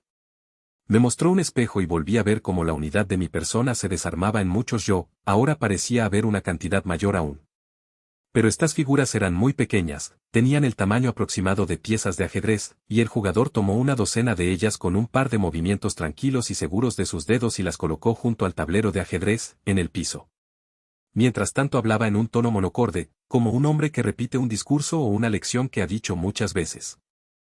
Usted ya conoce el concepto erróneo y causante de tanta infelicidad según el cual el hombre es una unidad permanente. También sabe que el hombre está compuesto por una cantidad de almas, por muchos yo. Dividir la unidad aparente de la persona en todas estas figuras es considerado una locura, la ciencia inventó para ello el nombre de esquizofrenia. Claro que la ciencia tiene razón con respecto a que no se puede dominar ninguna multiplicidad sin una conducción, sin un cierto orden y agrupamiento. Pero no tiene razón al creer que es posible un orden único, obligatorio y perpetuo de los muchos sub-yo. Este error de la ciencia tiene algunas consecuencias desagradables, su valor radica únicamente en el hecho que simplifica el trabajo y evita el pensamiento y la experimentación de los maestros y educadores contratados por el Estado. Pero por culpa de ese error, muchas personas incurablemente locas valen como normales, incluso como socialmente valiosas. Por el contrario, algunas personas que son genios son consideradas como locas. Por lo tanto nosotros completamos la doctrina defectuosa acerca del alma que provee la ciencia con el concepto que llamamos arte de la construcción. Le mostramos a aquel que experimentó cómo se desarmaba su yo que puede volver a reagrupar las partes en cualquier momento y de cualquier manera, y que con eso puede obtener una variedad interminable de juegos vitales. Así como el poeta logra un drama con un puñado de figuras, con las figuras de nuestro yo desarmado construimos grupos siempre nuevos, con juegos y tensiones diferentes, con situaciones eternamente novedosas. Vea. Con dedos calmos y sabios tomó mis figuras, todos los viejos, jóvenes, niños, mujeres, todas las piezas alegres y tristes, fuertes y delicadas, rápidas y torpes, y las ordenó velozmente sobre la tabla. Armó un juego en el que las figuras se reunían en grupos, luego en familias, para jugar y para luchar, en amistades y oposiciones, formando un mundo en miniatura. Hizo que ese mundo agitado, pero a la vez bien ordenado, se moviera un rato, jugara y luchara, cerrara pactos y peleara batallas, se sedujera, casara y reprodujera delante de mis ojos encantados. De hecho era un drama con muchos protagonistas, movido y atrapante.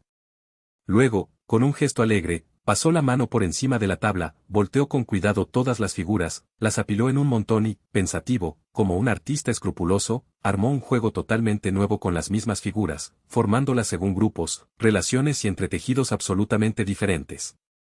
El segundo juego estaba emparentado con el primero, era el mismo mundo, lo había construido con el mismo material, pero el tono se había modificado, el ritmo había cambiado, los motivos estaban acentuados de otra manera, las situaciones se presentaban diferentes. Y así el sabio constructor fue armando un juego tras otro con las formas que eran, cada una, parte de mí mismo.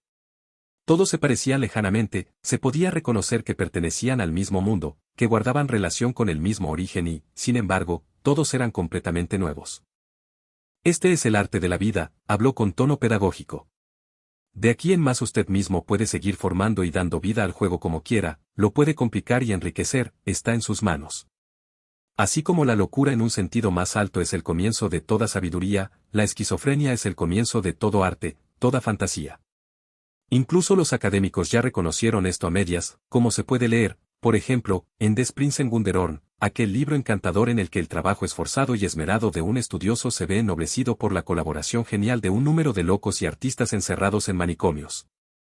Tome, guarde sus figuritas, el juego le va a dar más de una alegría. Mañana podrá degradar aquella figura que hoy creció hasta convertirse en un monstruo insoportable. En el próximo juego podrá transformar en princesa a la piecita pobre pero simpática que parecía destinada a sufrir pura mala suerte. Le deseo que lo pase bien, señor. Hice una reverencia profunda y agradecida ante ese talentoso jugador de ajedrez, guardé las figuritas en mi bolsillo y me retiré a través de la puerta angosta. En realidad pensé que me iba a sentar de inmediato en el piso y jugar por horas, eternamente, con las figuras. Pero ni bien estuve otra vez en el pasillo redondo y claro del teatro me atrajeron nuevas correntadas, más fuertes que yo. Un cartel chillón se iluminó delante de mis ojos. Maravillas de la doma del lobo estepario. Esta inscripción despertó diferentes sentimientos dentro de mí, toda clase de miedos y presiones de mi vida pasada, de la realidad abandonada, me apretaron dolorosamente el corazón. Abrí la puerta con mano temblorosa y entré a un puesto de feria en el que una reja de hierro me separaba de un escenario pobretón. Sobre las tablas vi a un domador de animales, un señor algo parecido a un vendedor de feria y que se hacía el importante pero que, a pesar del gran bigote, de los brazos rebosantes de músculos, de la exagerada vestimenta circense, se parecía a mí de una manera maliciosa y bastante desagradable. Este hombre fuerte llevaba de la correa, como si fuera un perro, a un lobo grande y bello pero espantosamente flaco y con la mirada tímida de un esclavo. ¡Qué espectáculo triste! Y resultó tan asqueroso como intrigante, tan horrible como secretamente placentero, mirar cómo este domador brutal lograba que el animal de presa, noble y, a la vez, tan vergonzosamente obediente, cumpliera con una serie de trucos y escenas sensacionalistas. Hay que decir que el hombre, mi maldito mellizo deformado, había domesticado muy bien al lobo. Este obedecía con atención cualquiera de sus órdenes, reaccionaba como un perro ante cualquier llamado o chasquido del látigo, caía de rodillas, se hacía el muerto, daba la patita, cargaba educadamente un trozo de pan, un huevo, un pedazo de carne o una canastita en el hocico. Incluso tuvo que levantar el látigo que el domador había dejado caer y alcanzárselo con la trompa, mientras movía la cola con un servilismo insoportable. Le pusieron delante un conejo y luego una oveja blanca, él rechinó con los dientes y la saliva le goteaba de tanto deseo anhelante, pero no tocó a ninguno de los dos animales sino que, ante una orden, saltó por encima de ellos, que se acurrucaban temblorosos contra el piso, con un salto elegante. Hasta se acostó entre el conejo y la oveja, abrazó a los dos con sus patas delanteras y formó con ellos un conmovedor grupo familiar. A cambio, comió una barra de chocolate de la mano del hombre. Era una tortura ver hasta qué punto fantástico este lobo había aprendido a negar su naturaleza y, al darme cuenta, los pelos se me paraban de punta. Pero en la segunda parte del espectáculo, el público alterado, así como el mismo lobo, se vieron compensados por esta tortura. Porque al concluir aquel programa refinado de doma y después de que el domador se hubiera inclinado triunfalmente, con sonrisa dulce, por encima del grupo con lobo y oveja, se intercambiaban los papeles. De pronto, con una reverencia profunda, el domador que se parecía a Harry colocaba el látigo a los pies del lobo y comenzaba a temblar, a encogerse y a adoptar un aspecto tan lamentable como el que había tenido el animal unos momentos atrás. El lobo, en cambio, se lamía el hocico con alegría, se quitaba de encima tensiones y mentiras, su mirada brillaba y todo su cuerpo se volvió tenso y floreció bajo el salvajismo recuperado. A partir de entonces las órdenes las daba el lobo y el hombre debía obedecer. Ante la primera señal, el hombre se arrodilló, actuó como un lobo, dejó que la lengua le colgara para afuera, se arrancó la ropa del cuerpo con los dientes empastados. Según cuáles fueran las órdenes del domador de hombres, caminaba en dos patas o en cuatro, daba la patita, se hacía el muerto, permitía que el lobo se sentara en ancas arriba de él, le alcanzaba el látigo. Obedecía como un perro y con maestría cualquier humillación y perversión imaginables. Una muchacha bonita subió al escenario, se acercó al hombre domado, le acarició la barbilla, refregó su mejilla contra la de él, pero él se mantuvo en cuatro patas, siguió siendo bestia, sacudió la cabeza y comenzó a mostrarle los dientes, al final lo hizo de una forma tan amenazante y lobuna que la bella tuvo que huir. Le alcanzaron chocolate que él olisqueó con desprecio y rechazó. Y por último volvieron a traer a la oveja blanca y al conejo gordo, el hombre aplicado dio todo de sí e hizo también de lobo que fue un gusto. Con dedos y dientes agarró a los animalitos que gritaban, les arrancó pedazos de piel y carne, masticó sonriente su carne viva y bebió entregado, borracho, con los ojos cerrados por la lujuria, su sangre caliente. Espantado, me escapé por la puerta. Por lo visto, ese teatro mágico no era un paraíso puro, bajo su superficie atractiva se escondían todos los infiernos. Dios mío, ¿es que aquí tampoco había una salvación? Caminé temeroso de un lado al otro, sintiendo en la boca el gusto de la sangre y del chocolate, uno tan feo como el otro.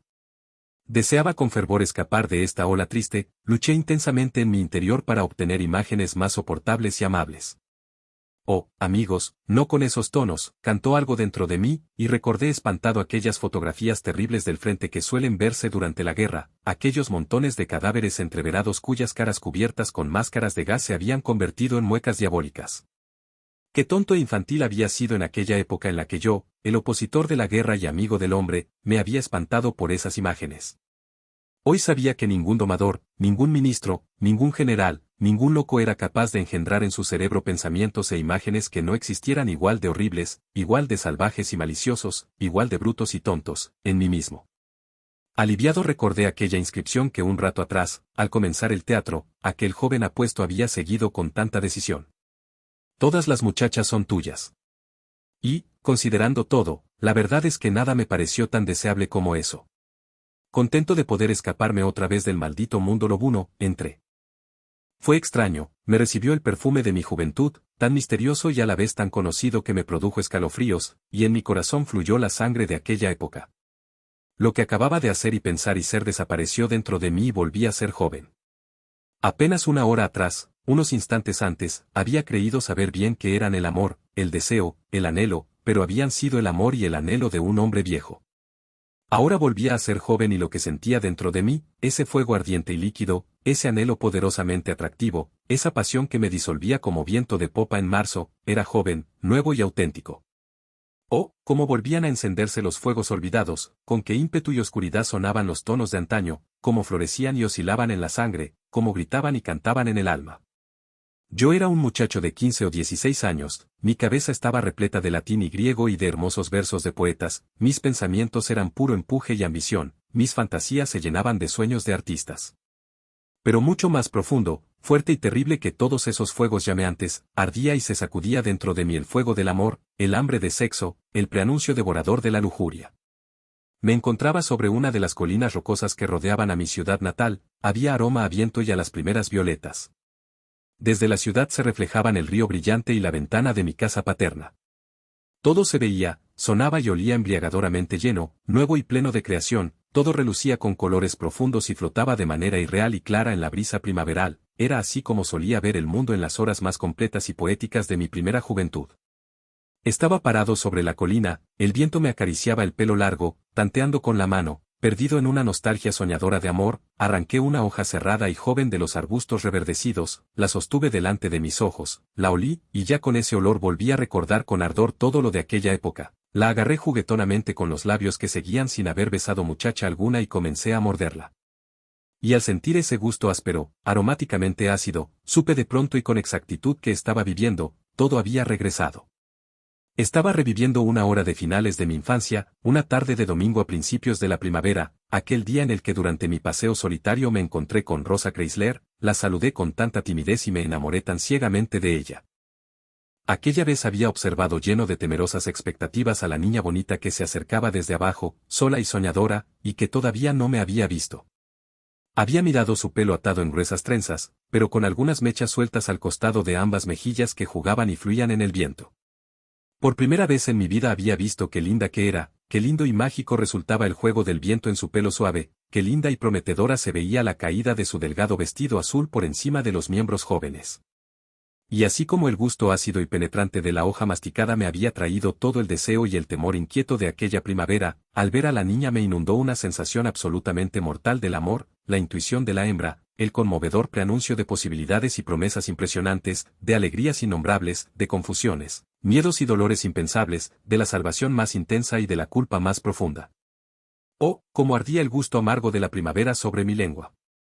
Oh, cómo fluía el viento juguetón a través del pelo suelto junto a sus mejillas rojas. En ese momento se me había acercado, había levantado la vista y me había reconocido, había enrojecido apenas por unos segundos y había mirado al costado. Luego yo la saludé, quitándome el sombrero, y Rosa, que enseguida se había controlado, contestó al saludo con una sonrisa y una actitud de señora, con la cara elevada, y siguió su camino despacio, segura y superior, rodeada por los miles de deseos amorosos, exigencias y honores que le envié. Así había sucedido en su momento, un domingo de 35 años atrás, y todas las vivencias de aquella época regresaron en un instante, colina y ciudad, viento de marzo y perfume de hojas, Rosa y su pelo castaño, la nostalgia henchida y el miedo dulce y sofocante. Todo era como había sido entonces y yo tenía la sensación de que nunca había vuelto a amar tanto como lo había hecho aquella vez con Rosa. Pero en esta oportunidad tenía la posibilidad de recibirla de una manera diferente. La vi enrojecer cuando me reconoció, noté su esfuerzo para ocultarlo y supe enseguida que me tenía aprecio, que el encuentro significaba para ella lo mismo que para mí. Y esta vez, en lugar de volver a quitarme el sombrero y quedarme parado solemnemente hasta que ella hubiera pasado, a pesar del miedo y la angustia, hice lo que me pedía la sangre. Exclamé, Rosa, gracias a Dios has venido, niña hermosa, hermosa, te quiero tanto. Tal vez no era lo más ingenioso que se podría haber dicho en aquella ocasión, pero en el momento no hizo falta más, lo dicho alcanzó perfectamente. Rosa no puso cara de señora y no siguió de largo.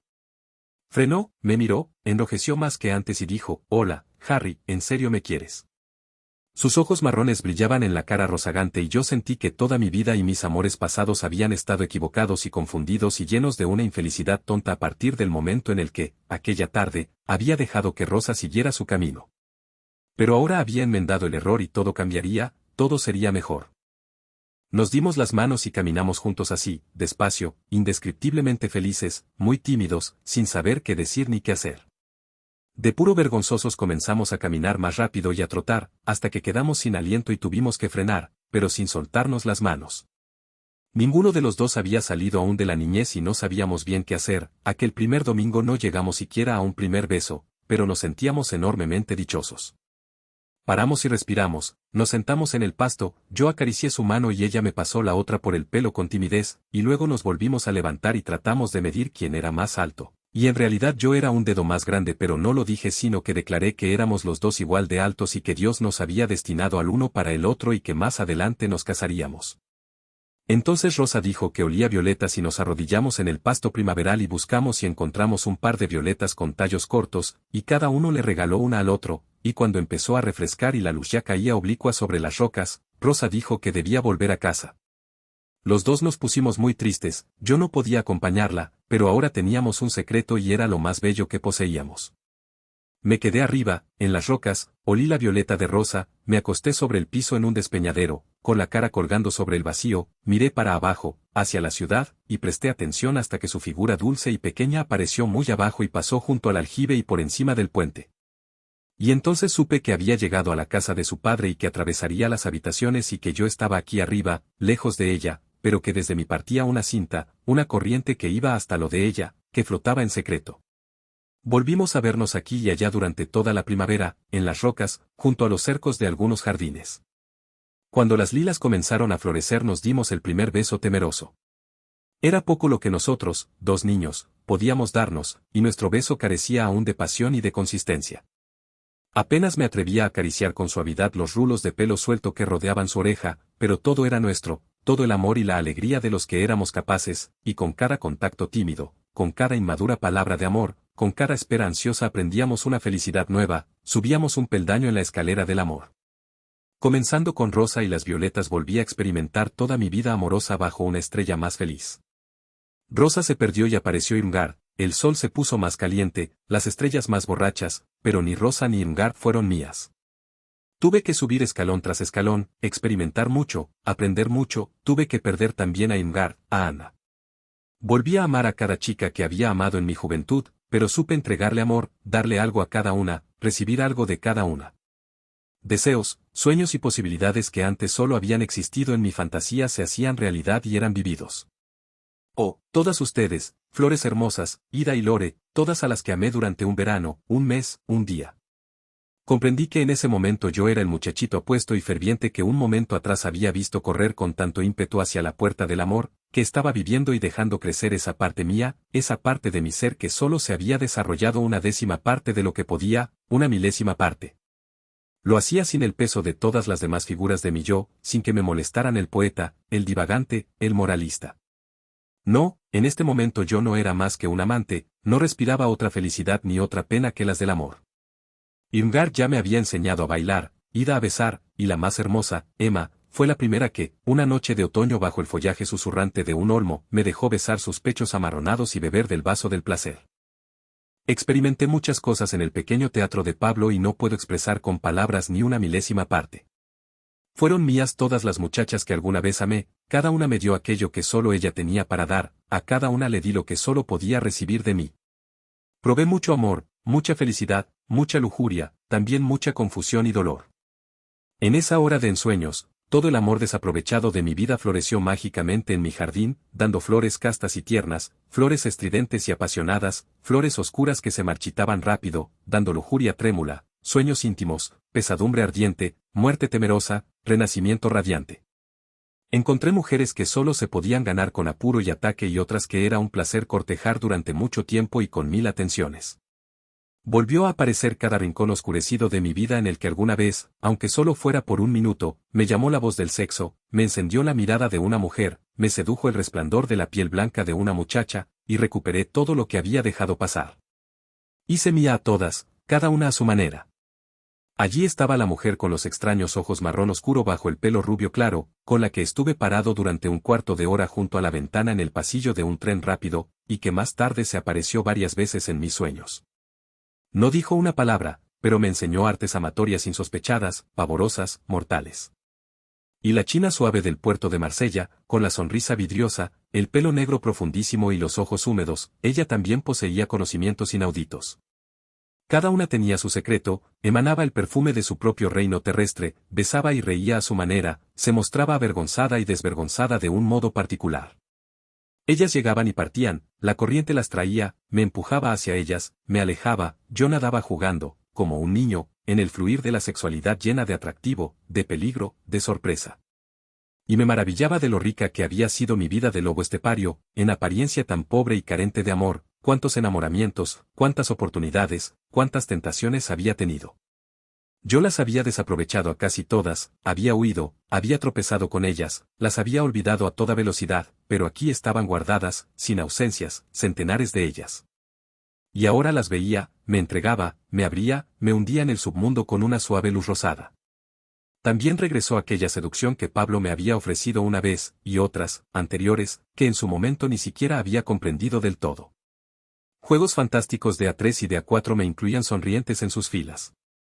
Sucedieron muchas cosas, jugamos muchos juegos imposibles de expresar con palabras. Volví a emerger de la corriente interminable de tentaciones, pecados y enredos. Me encontraba tranquilo, silencioso, saciado de conocimientos, sabio, profundamente experimentado, maduro para Hermine. Ella, Hermine, apareció como última figura entre las miles de formas de mi mitología, como último nombre en una lista interminable. Al mismo tiempo recuperé mi conciencia y puse fin a las fantasías de amor, porque no quería encontrarme con ella aquí, en la penumbra de un espejo mágico. A ella no le pertenecía solo esa figura de mi juego de ajedrez, sino el Harry completo. Iba a rearmar el juego de mi tablero de tal forma que todo se refiriera a ella y condujera a la realización. La corriente me había depositado en tierra, otra vez me encontraba en el pasillo silencioso del teatro. ¿Qué hacer? Quise tomar las figuritas de mi bolsillo, pero ese impulso empalideció enseguida. El mundo de puertas, de inscripciones, el espejo mágico, me rodeaban de manera infatigable. Sin voluntad leí la inscripción de la puerta siguiente y sentí un escalofrío. Decía: como matar por amor. Una imagen recordatoria brilló por un segundo dentro de mí, con un destello rápido, Hermine, sentada en la mesa de un restaurante, abandonando de pronto el vino y la comida y perdiéndose en una conversión insondable, con una seriedad terrible en la mirada mientras me decía que solo haría que me enamorara de ella para que fuera mi mano la que la matara. Una ola pesada de miedo y oscuridad cubrió mi corazón, de pronto todo volvió a estar delante de mí, volví a sentir la fuerza de la necesidad y el destino en lo más profundo de mi interior. Desesperado, metí la mano en mi bolsillo para sacar las figuras, para practicar un poco de magia y cambiar el orden de mi tablero de ajedrez. No había más figuras. En lugar de ellas, saqué un cuchillo. Muerto de miedo corrí por el pasillo, pasando de largo por las puertas, quedé parado delante de un espejo enorme y miré. Igual de alto que yo, vi reflejado un lobo gigante, hermoso, que estaba quieto y miraba con timidez desde sus ojos intranquilos. Me observó vacilante y sonrió un poco, de manera que por un instante los belfos se separaron y quedó a la vista su lengua roja. ¿Dónde estaba Pablo? ¿Dónde estaba Hermine? ¿Dónde estaba el hombre sabio que había hablado también acerca de la construcción de la personalidad? Volví a mirar al espejo. Había enloquecido, detrás del gran vidrio no se veía un lobo relamiéndose. En el espejo estaba yo, Harry, con cara gris, abandonado por todos los juegos, cansado de todos los vicios, horriblemente pálido, pero, en definitiva, un ser humano, en definitiva, alguien con quien hablar. Harry, dije, ¿qué haces ahí? Nada, dijo el del espejo, solo espero. Espero la muerte. ¿Dónde está la muerte? Pregunté. Viene, respondió el otro. Y oí, desde las habitaciones vacías del interior del teatro, el sonido de una música bella y terrible, aquella música del Don Juan que acompaña la llegada del convidado de piedra. Los sonidos helados surgidos desde el más allá, desde el reino de los inmortales, retumbaban espantosamente por la casa fantasmagórica. Mozart. Pensé, y al hacerlo conjuré las imágenes más amadas y sublimes de mi vida interior. En ese momento resonó detrás de mí una carcajada clara y helada, nacida de un más allá inconcebible para el hombre, un más allá hecho de sufrimiento y de humor divino. Giré, atravesado de frío y de dicha por esa risa, y vi venir a Mozart, pasó riendo junto a mí, caminó tranquilamente hacia una de las puertas que daban a los palcos, la abrió y entró. Yo seguí con avidez al Dios de mi juventud, la meta eterna de mi amor y de mi admiración. La música siguió sonando. Mozart estaba parado junto a la baranda del palco, no se veía nada del teatro, el ambiente sin límites estaba repleto de oscuridad. Usted ve, dijo Mozart, también se puede sin saxofón. Aunque, sin dudas, prefiero mantenerme alejado de ese famoso instrumento. ¿Dónde estamos? Pregunté. En el último acto del Don Juan, Leporello ya está de rodillas. Una escena excelente, y la música también se deja oír, la verdad. A pesar de que aún contiene todo tipo de aspectos muy humanos, ya se puede percibir el más allá, la risa, ¿no es cierto? Es la última gran música que ha sido escrita, dije ceremonioso como un maestro de escuela. Sí, después vino todavía Schubert, también Hugo Wolf, y no debo olvidar al pobre y maravilloso Chopin. Usted frunce el ceño, maestro. Oh sí, y está Beethoven, él también es prodigioso. Pero todo esto, por más hermoso que sea, ya contiene algo de fragmento, de disolución. Después del Don Giovanni el hombre no volvió a crear una obra tan completa en su forma. No se esfuerce, se rió Mozart, terriblemente burlón. ¿Es que usted mismo es músico? Vea, yo renuncié al oficio, me jubilé. Solo para divertirme miro aún, de vez en cuando, lo que está pasando. Levantó las manos como si estuviera dirigiendo y en algún lado se elevó la luna o alguna otra estrella pálida, delante de mí, por encima de la baranda, se abrían profundidades inconmensurables, pasaban la niebla y las nubes, amanecían las montañas y los mares, debajo de nosotros se extendía una llanura infinita que parecía un desierto. En esa llanura vimos a un señor viejo de apariencia respetable que guiaba una columna impresionante de 10.000 hombres vestidos de negro. Se lo veía preocupado y sin esperanzas. Mozart dijo: Vea, ese es Brahms. Busca la salvación, pero todavía le falta un rato. Me enteré de que las miles de personas de negro eran todos los músicos que habían tocado aquellas voces y notas de sus partituras que, según el fallo divino, eran superfluas. Demasiados instrumentos, demasiado material desperdiciado, aprobó Mozart. Y enseguida vimos marchar a Richard Wagner en la punta de un ejército igual de grande y sentimos como el millar de pesados tiraban y se nutrían de él. Vimos como él también se arrastraba cansado y con pasos sufrientes. En mi juventud, observé con tristeza, estos dos músicos eran considerados como los opuestos más tajantes que se pudieran imaginar. Mozart rió. Sí, eso siempre es así. Vistas desde cierta distancia, esas oposiciones suelen volverse cada vez más parecidas. Dicho sea de paso, el exceso de instrumentación no fue un error personal de Wagner ni de Bach, fue una equivocación de su época. ¿Cómo? ¿Y ahora deben pagarla tan caro? Exclamé indignado. Por supuesto. Siguen el camino de las instancias. Solo cuando hayan lavado la culpa de su época se verá si aún queda suficiente material personal como para que valga la pena un ajuste de cuentas al respecto. Pero si ninguno de los dos pudo evitarlo. Claro que no. Tampoco pudieron evitar que Adán se tragara la manzana y, sin embargo, deben expiarlo. Eso es terrible. Sin dudas, la vida siempre es terrible. No podemos evitarlo y, sin embargo, somos responsables. Nacemos y ya somos culpables. Debe haber disfrutado de unas clases de religión muy extrañas y no sabía esto. Yo me sentía mal. Me vi a mí mismo, el peregrino muerto de cansancio, arrastrándome por el desierto del más allá, cargado con los miles de libros prescindibles que había escrito, con todos los ensayos, con todas las críticas, con el ejército de imprenteros que habían tenido que trabajar con ellos, con el ejército de lectores que habían tenido que tragarse todo. Dios mío. Y además estaban ahí todavía Adán y la manzana y todo el resto del pecado original. Así que debía expiar todo eso, el purgatorio sin fin, y recién después surgiría la pregunta para ver si detrás de todo existía aún algo personal, algo propio, o si todo mi hacer y sus consecuencias no habían sido más que espuma vacía sobre el mar, apenas un juego sin sentido en el río de los acontecimientos. Cuando vio mi cara larga, Mozart comenzó a reír con fuerza. Dio una vuelta carnero en el aire y sacudió las piernas. Al mismo tiempo me gritó: «¡Ey, niño, te muerde la lengua, te aprieta el pulmón, piensas en tus lectores, los bribones, los pobres comilones, y en tus imprenteros, los cabreros, malditos agoreros! Eso es para la risa, papisa, para la fuerte risa, para hacerse triza es para hacerse encima. Oh, corazón creyente, con la tinta potente, con el dolor de tu mente, te enciendo una vela, solo por cautela. Listo y terminado, visto y alegrado, moviendo la cola sin perder el tiempo. Dios lo ordenó, el diablo te buscó, te va a pegar y patear por lo que has anotado, si además es todo robado. Eso fue demasiado fuerte para mí, la rabia no me permitió seguir dedicándome a mi tristeza. Agarré a Mozart de su trenza y él salió volando, la trenza se hizo cada vez más larga hasta convertirse en la cola de un cometa del que colgaba yo y que me hizo girar por el mundo entero. Maldición, qué frío hacía en ese mundo. Estos inmortales soportaban una atmósfera horripilantemente delgada y fría. Pero alegraba este aire helado, eso lo pude sentir en el breve instante antes de perder el sentido.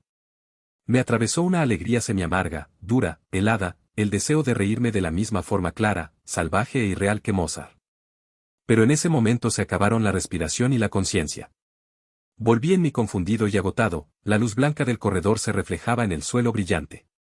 No me encontraba entre los inmortales, aún no. Seguía estando de este lado de los misterios, las penas, los lobos esteparios, las tortuosas confusiones. No era un lugar bueno, no era un destino agradable. Debía ponerle un fin. Desde el gran espejo de la pared me miraba Harry. No se lo veía bien, no se lo veía muy distinto de aquella noche después de la visita a lo del profesor y del baile en el Águila Negra. Pero había pasado mucho tiempo desde entonces, años, siglos, Harry había envejecido, había aprendido a bailar, había visitado teatros mágicos, había oído reír a Mozart, ya no tenía miedo de los bailes, las mujeres, los cuchillos. Después de recorrer un par de siglos, incluso una persona de talento mediocre logra madurar. Harry se miró durante un buen rato en el espejo, todavía lo conocía bien, todavía se parecía un poquitito al Harry de 15 años que un domingo de marzo, en la colina, se había encontrado con Rosa y se había quitado el sombrero delante de ella.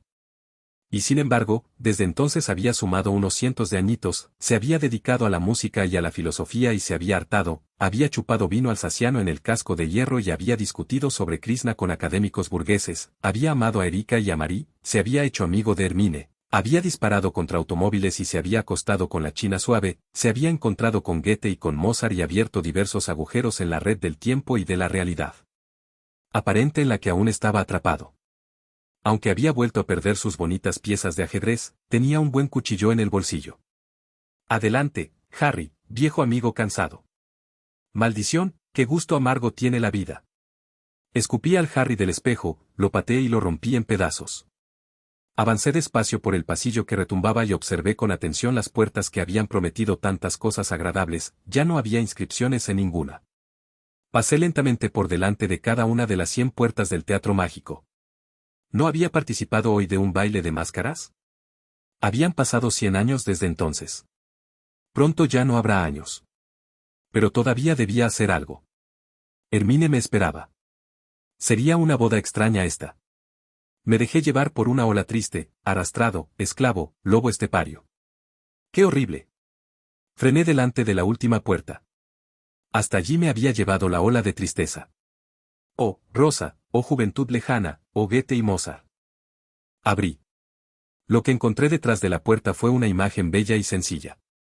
Acostadas sobre alfombras en el piso vi a dos personas desnudas, la hermosa Hermine y el hermoso Pablo, uno junto al otro, dormidos, profundamente agotados por el juego amoroso que parece tan insaciable y, sin embargo, satisface tan rápido. Bellas, bellas personas, hermosas imágenes, cuerpos maravillosos. Debajo del pecho izquierdo de Hermine había una marca fresca, redonda, oscura, un mordisco amoroso de los dientes de Pablo, que relucían atractivos. Allí donde estaba la marca clavé mi cuchillo, tan profundamente como lo permitió el mango. La sangre corrió sobre la piel blanca y delicada de Hermine. Habría besado esa sangre si todo hubiese sido, si se hubiese dado, un poco diferente. Pero no lo hice, solo observé cómo la sangre corría, vi cómo sus ojos se abrieron por un instante breve, dolidos, muy sorprendidos. ¿Por qué se sorprende?, pensé. Luego recordé que debía cerrarle los ojos, pero se cerraron solos. Estaba hecho. Ella apenas giró un poco hacia el costado, desde la axila hasta el pecho vi jugar una sombra fina, suave, que me quería recordar algo. Olvidado. Luego quedó inmóvil. La miré un rato largo. Al final temblé como si me despertara y quise partir. En ese momento vi que Pablo se estiraba, lo vi abrir los ojos y desperezar sus miembros, vi cómo se inclinaba sobre la bella muerta y sonreía. Este tipo nunca se pondrá serio, pensé, todo lo hace sonreír. Pablo dobló con cuidado una punta de la alfombra y tapó a Hermine hasta el pecho, de manera que no se viera más la herida, y luego salió silenciosamente del palco. ¿A dónde iba? ¿Me dejaba solo? Quedé a solas con la muerta semicubierta, a la que amaba y envidiaba. Sobre su frente pálida colgaba el rulo varonil, la boca brillaba roja en medio de la cara blanca y estaba un poco abierta, su pelo lanzaba un perfume suave y dejaba ver su oreja pequeña, ricamente formada. Su deseo había sido cumplido. Antes aún de que fuera totalmente mía, había matado a mi amada. Había hecho lo impensable y ahora me arrodillaba y miraba y no sabía qué significaba esa acción, ni siquiera sabía si había sido buena y correcta o lo contrario. ¿Qué diría el sabio jugador de ajedrez? ¿Qué diría Pablo? Yo no sabía nada, no podía pensar. La boca pintada brillaba cada vez más roja en la cara que se apagaba. Así había sido mi vida entera, mis escasos momentos de felicidad y amor habían sido como esa boca tiesa, un poco de rojo pintado sobre la cara de un cadáver. Y de la cara muerta, de los blancos hombros muertos, de los blancos brazos muertos, se desprendió un temblor que se arrastró con lentitud, una tristeza y una soledad invernales, un frío que crecía despacio, despacio, que comenzó a congelarme las manos y los labios. ¿Es que había apagado al sol? ¿Había matado al corazón de toda vida? ¿Irrumpía en el universo el frío mortal? Temblando miré la frente convertida en piedra, el rulo tieso, el resplandor pálido y frío de la oreja. El frío que emanaban era mortal y, a pesar de ello, era hermoso, tenía sonido, vibraba maravillosamente, era música. No había sentido antes, en una época anterior, este temblor que era a la vez algo así como felicidad. ¿No había percibido ya esta música en alguna ocasión? Sí, con Mozart, con los inmortales. Recordé unos versos que había encontrado en alguna ocasión, tiempo atrás. Nosotros, en cambio, nos hemos encontrado. En el hilo surcado de estrellas del éter. No sabemos de días ni de horas. No somos hombre ni mujer, jóvenes ni viejos. Frío e inmóvil es nuestro ser eterno. Fría y clara es nuestra eterna risa.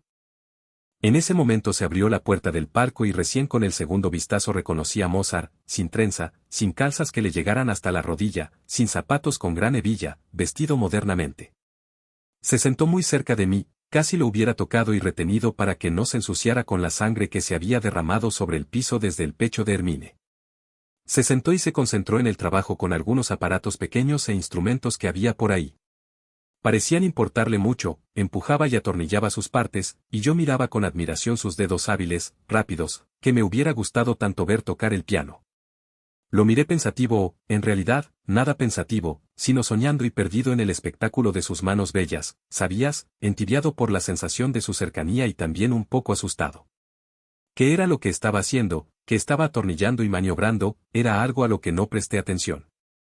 Pero lo que había armado y estaba haciendo funcionar era nada menos que un aparato de radio. Encendió el micrófono y dijo, escuchamos a Múnich, el concertó grosso en fa mayor de Handel. De hecho, ante mi sorpresa y espanto indescriptibles, el embudo diabólico de lata no tardó en escupir esa mezcla de flema bronquial y goma masticada que los poseedores de gramófonos y los oyentes de radio convinieron en llamar música. Y, de verdad, detrás de la deprimente pastosidad y de los graznidos se podía reconocer, como una pintura deliciosa debajo de una costra gruesa de suciedad, la estructura noble de esa música divina, la construcción regia, el aire fresco y amplio, el sonido satisfecho y generoso de las cuerdas. Dios mío, exclamé horrorizado, ¿qué hace, Mozart? ¿De verdad quiere cometer esta asquerosidad hacia sí mismo y hacia mí? ¿Quiere arrojarnos a la cabeza este aparato horrible, el triunfo de nuestra época, su última arma victoriosa en la lucha de destrucción contra la cultura? No puede evitarlo, Mozart. Oh, cómo se rió entonces el hombre misterioso, con qué risa fría y fantasmagórica, silenciosa y a la vez capaz de reducir todo a polvo. Observó mi sufrimiento con una diversión intensa, girando los malditos botones, empujando el embudo de lata. Riendo permitió que la música deformada, envenenada y vaciada de alma siguiera penetrando el ambiente, riendo me respondió. Por favor, nada de patetismo, señor vecino. ¿Y prestó atención al retardando? ¿Qué ocurrencia, eh? Sí, hombre impaciente, ahora deje que la idea del retardando lo penetre. ¿Escucha los bajos? Avanzan como dioses. Permita que esta ocurrencia del viejo Andel atraviese su corazón inquieto y lo calme. Escuche por una vez, hombrecito, sin patetismo y sin burla, cómo la forma distante de la música divina pasa detrás del velo de este aparato ridículo que, es cierto, resulta inevitablemente idiota. Preste atención, puede aprender algo al hacerlo. Fíjese cómo este tubo irracional de sonido realiza lo que en apariencia es lo más tonto, inútil y prohibido del mundo, arroja la música tocada en algún lugar, tonta y cruda, además de espantosamente deformada, en una sala cualquiera a la que no pertenece. Y sin embargo no puede destruir el espíritu original de la música, sino que no hace otra cosa que demostrar a través de ella su propia técnica desconcertada y su actividad superficial. Escuche bien, hombrecito, le hace falta. Así que, abra las orejas. Bien. Y ahora no solo escuchará un Andel vejado por la radio que, aun bajo esta presentación espantosa, sigue siendo divino. Usted, estimado, estará viendo y oyendo a la vez una parábola magnífica de la vida. Si presta atención a la radio, oirá y verá la lucha originaria entre la idea y la apariencia, entre la eternidad y el tiempo, entre lo divino y lo humano. Exactamente así, querido, como la radio arroja durante 10 minutos la música más maravillosa en los ambientes más imposibles, en salones burgueses y en altillos, entre oyentes que conversan, tragan, bostezan, duermen, así como le roba la belleza sensual a estas melodías, como las arruina, raya y empasta y, sin embargo, no puede asesinar del todo su espíritu. Así es como la vida, la así llamada realidad, desparrama por doquier el precioso juego de imágenes del mundo, permite que Andel sea seguido por una ponencia sobre la técnica del ocultamiento de los balances para emprendimientos industriales medianos, transforma los sonidos mágicos de una orquesta en una desagradable flema auditiva y, por todas partes, empuja su técnica, su actividad, su necesidad y soberbia salvajes entre la idea y la realidad, entre la orquesta y el oído. Toda la vida es así, pequeño, debemos permitirlo y, si no somos burros, reírnos de ello. Personas de su estilo no tienen ningún derecho a criticar a la radio o a la vida. Mejor aprenda a escuchar. Aprenda a tomarse en serio aquellas cosas que lo merecen y a reírse del resto. ¿O es que usted mismo, acaso, hizo algo mejor, más noble, más inteligente, con más gusto? Oh, no, Monsieur Harry, no lo hizo. Gracias a su talento para la infelicidad, convirtió su vida en una espantosa historia clínica. Y por lo que veo, no supo hacer otra cosa con una joven tan encantadora que clavarle un cuchillo en el cuerpo y quebrarla. ¿Eso le parece correcto? ¿Correcto? Oh, no. Exclamé desesperado. Dios mío, si todo es tan falso, tan infernalmente tonto y malo. Yo soy una bestia, Mozart, una bestia tonta y mala, enferma y perdida, usted tiene 1000 veces razón con eso. Pero en lo que respecta a esta muchacha, ella misma lo quiso así, yo solo cumplí con su propio deseo. Mozart rió en silencio, pero tuvo la gran bondad de apagar la radio. En ese momento, mi defensa también me sonó bastante boba a mí mismo, aunque hace un instante todavía creía fielmente en ella. Me acordé de pronto que una vez, cuando Hermine habló sobre el tiempo y la eternidad, yo me había mostrado inmediatamente dispuesto a considerar sus pensamientos como un reflejo de los míos. Pero había aceptado como obvio que la idea de hacerse matar por mí eran la ocurrencia y el deseo propios de Hermine, sin la más mínima influencia de mi parte. Pero ¿por qué, aquella vez, no solo había aceptado y creído esa idea espantosa y tan extraña, sino que hasta la había adivinado por adelantado? ¿Tal vez porque había sido la mía? ¿Y por qué había matado a Hermine precisamente en el instante en que la encontraba en los brazos de otro? La risa silenciosa de Mozart sonaba sabia y repleta de burla. Harry, dijo él, usted es un bromista. ¿De verdad piensa que esta muchacha bonita no deseaba otra cosa de usted que un cuchillazo? ¿Que eso se lo crea otro? Bueno, por lo menos lo hundió con ganas, la pobre niña está bien muerta. Tal vez sea el momento de que tome conciencia de las consecuencias de su galantería para con esta dama. O tal vez quiera evitarlas. No.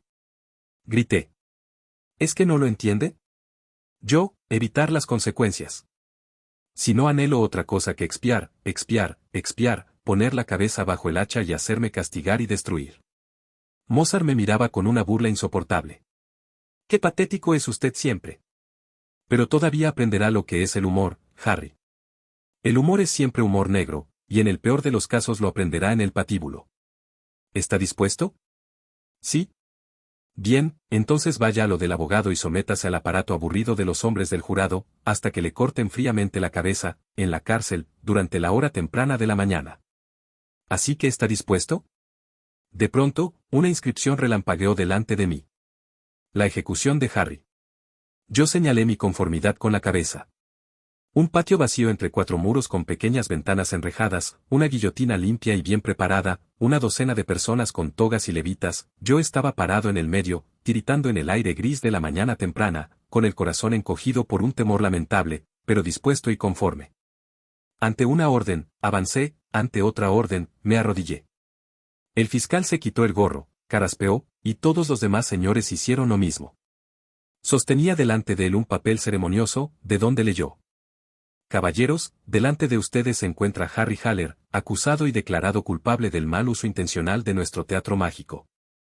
Haller no solo ofendió al arte elevado confundiendo nuestra hermosa sala de imágenes con la así llamada realidad y asesinando a una muchacha imaginaria con un cuchillo imaginario, también mostró la intención carente de humor de utilizar nuestro teatro como un mecanismo suicida. Por lo tanto, sentenciamos a Haller al castigo de la vida eterna y de la suspensión durante 12 horas del permiso para entrar a nuestro teatro. Tampoco se le puede evitar al acusado el castigo de que se rían una vez de él. Caballeros, entonen, 1, 2, 3. A las 3, con una coordinación impecable, todos los presentes entonaron una carcajada en el tono más alto, una carcajada terrible, casi insoportable para el ser humano, proveniente del más allá. Cuando volví en mí, Mozart seguía sentado al lado mío, igual que antes. Me golpeó en el hombro y dijo: ya oyó su sentencia, así que tendrá que acostumbrarse a seguir escuchando la música radiofónica de la vida. Le hará bien. Usted tiene llamativamente poco talento, querido amigo tonto, pero así, de a poco, irá entendiendo lo que le pedimos. Debe aprender a reír, eso es lo que le exigimos. Debe comprender el humor de la vida, el humor negro de esta vida. Pero claro, usted está dispuesto a todo en este mundo excepto a aquello que le pedimos. Está dispuesto a acuchillar muchachas, a dejarse ejecutar ceremoniosamente, a castigarse y flagelarse durante 100 años. ¿O no? Oh, sí. Estoy dispuesto de corazón, exclamé desde mi miseria. Por supuesto.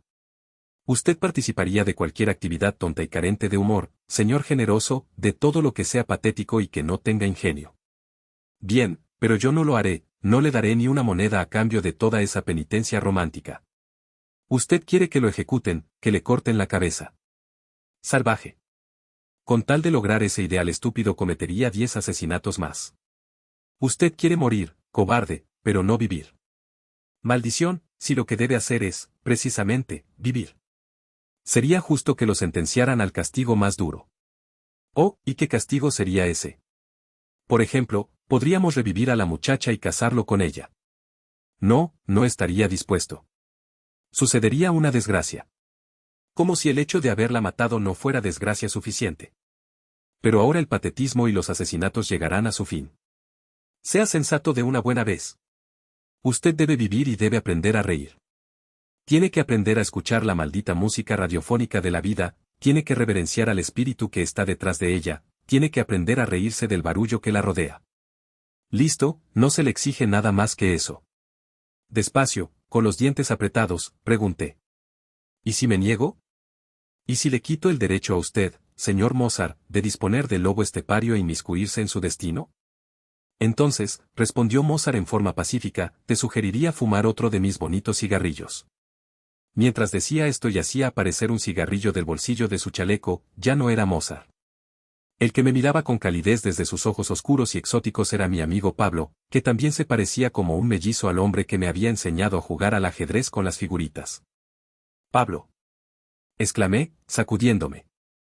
Pablo, ¿dónde estamos? Pablo me dio el cigarrillo y fuego. Estamos en mi teatro mágico, sonrió. En caso de que en otra oportunidad quieras aprender a bailar el tango o convertirte en general o conversar con Alejandro Magno, está todo a tu disposición. Pero debo decir, Harry, que me has desilusionado un poco. Perdiste terriblemente el control, quebraste el humor de mi pequeño teatro y cometiste una porquería, estuviste dando cuchillazos y ensuciando con manchas de la realidad nuestro bonito mundo de imágenes. Eso no estuvo bien de tu parte. Ojalá, por lo menos, lo hayas hecho por celos al vernos a Hermine y a mí ahí acostados. Lamentablemente no supiste cómo tratar a esa pieza, pensé que habías aprendido a jugar mejor. Pero bueno, eso se puede corregir. Tomó a Hermine, que en sus manos se achicó de inmediato hasta convertirse en una figurita de juegos, y la guardó en el mismo bolsillo del que acababa de sacar el cigarrillo. El humo dulce y pesado tenía un aroma agradable, me sentía hueco y dispuesto a dormir durante un año.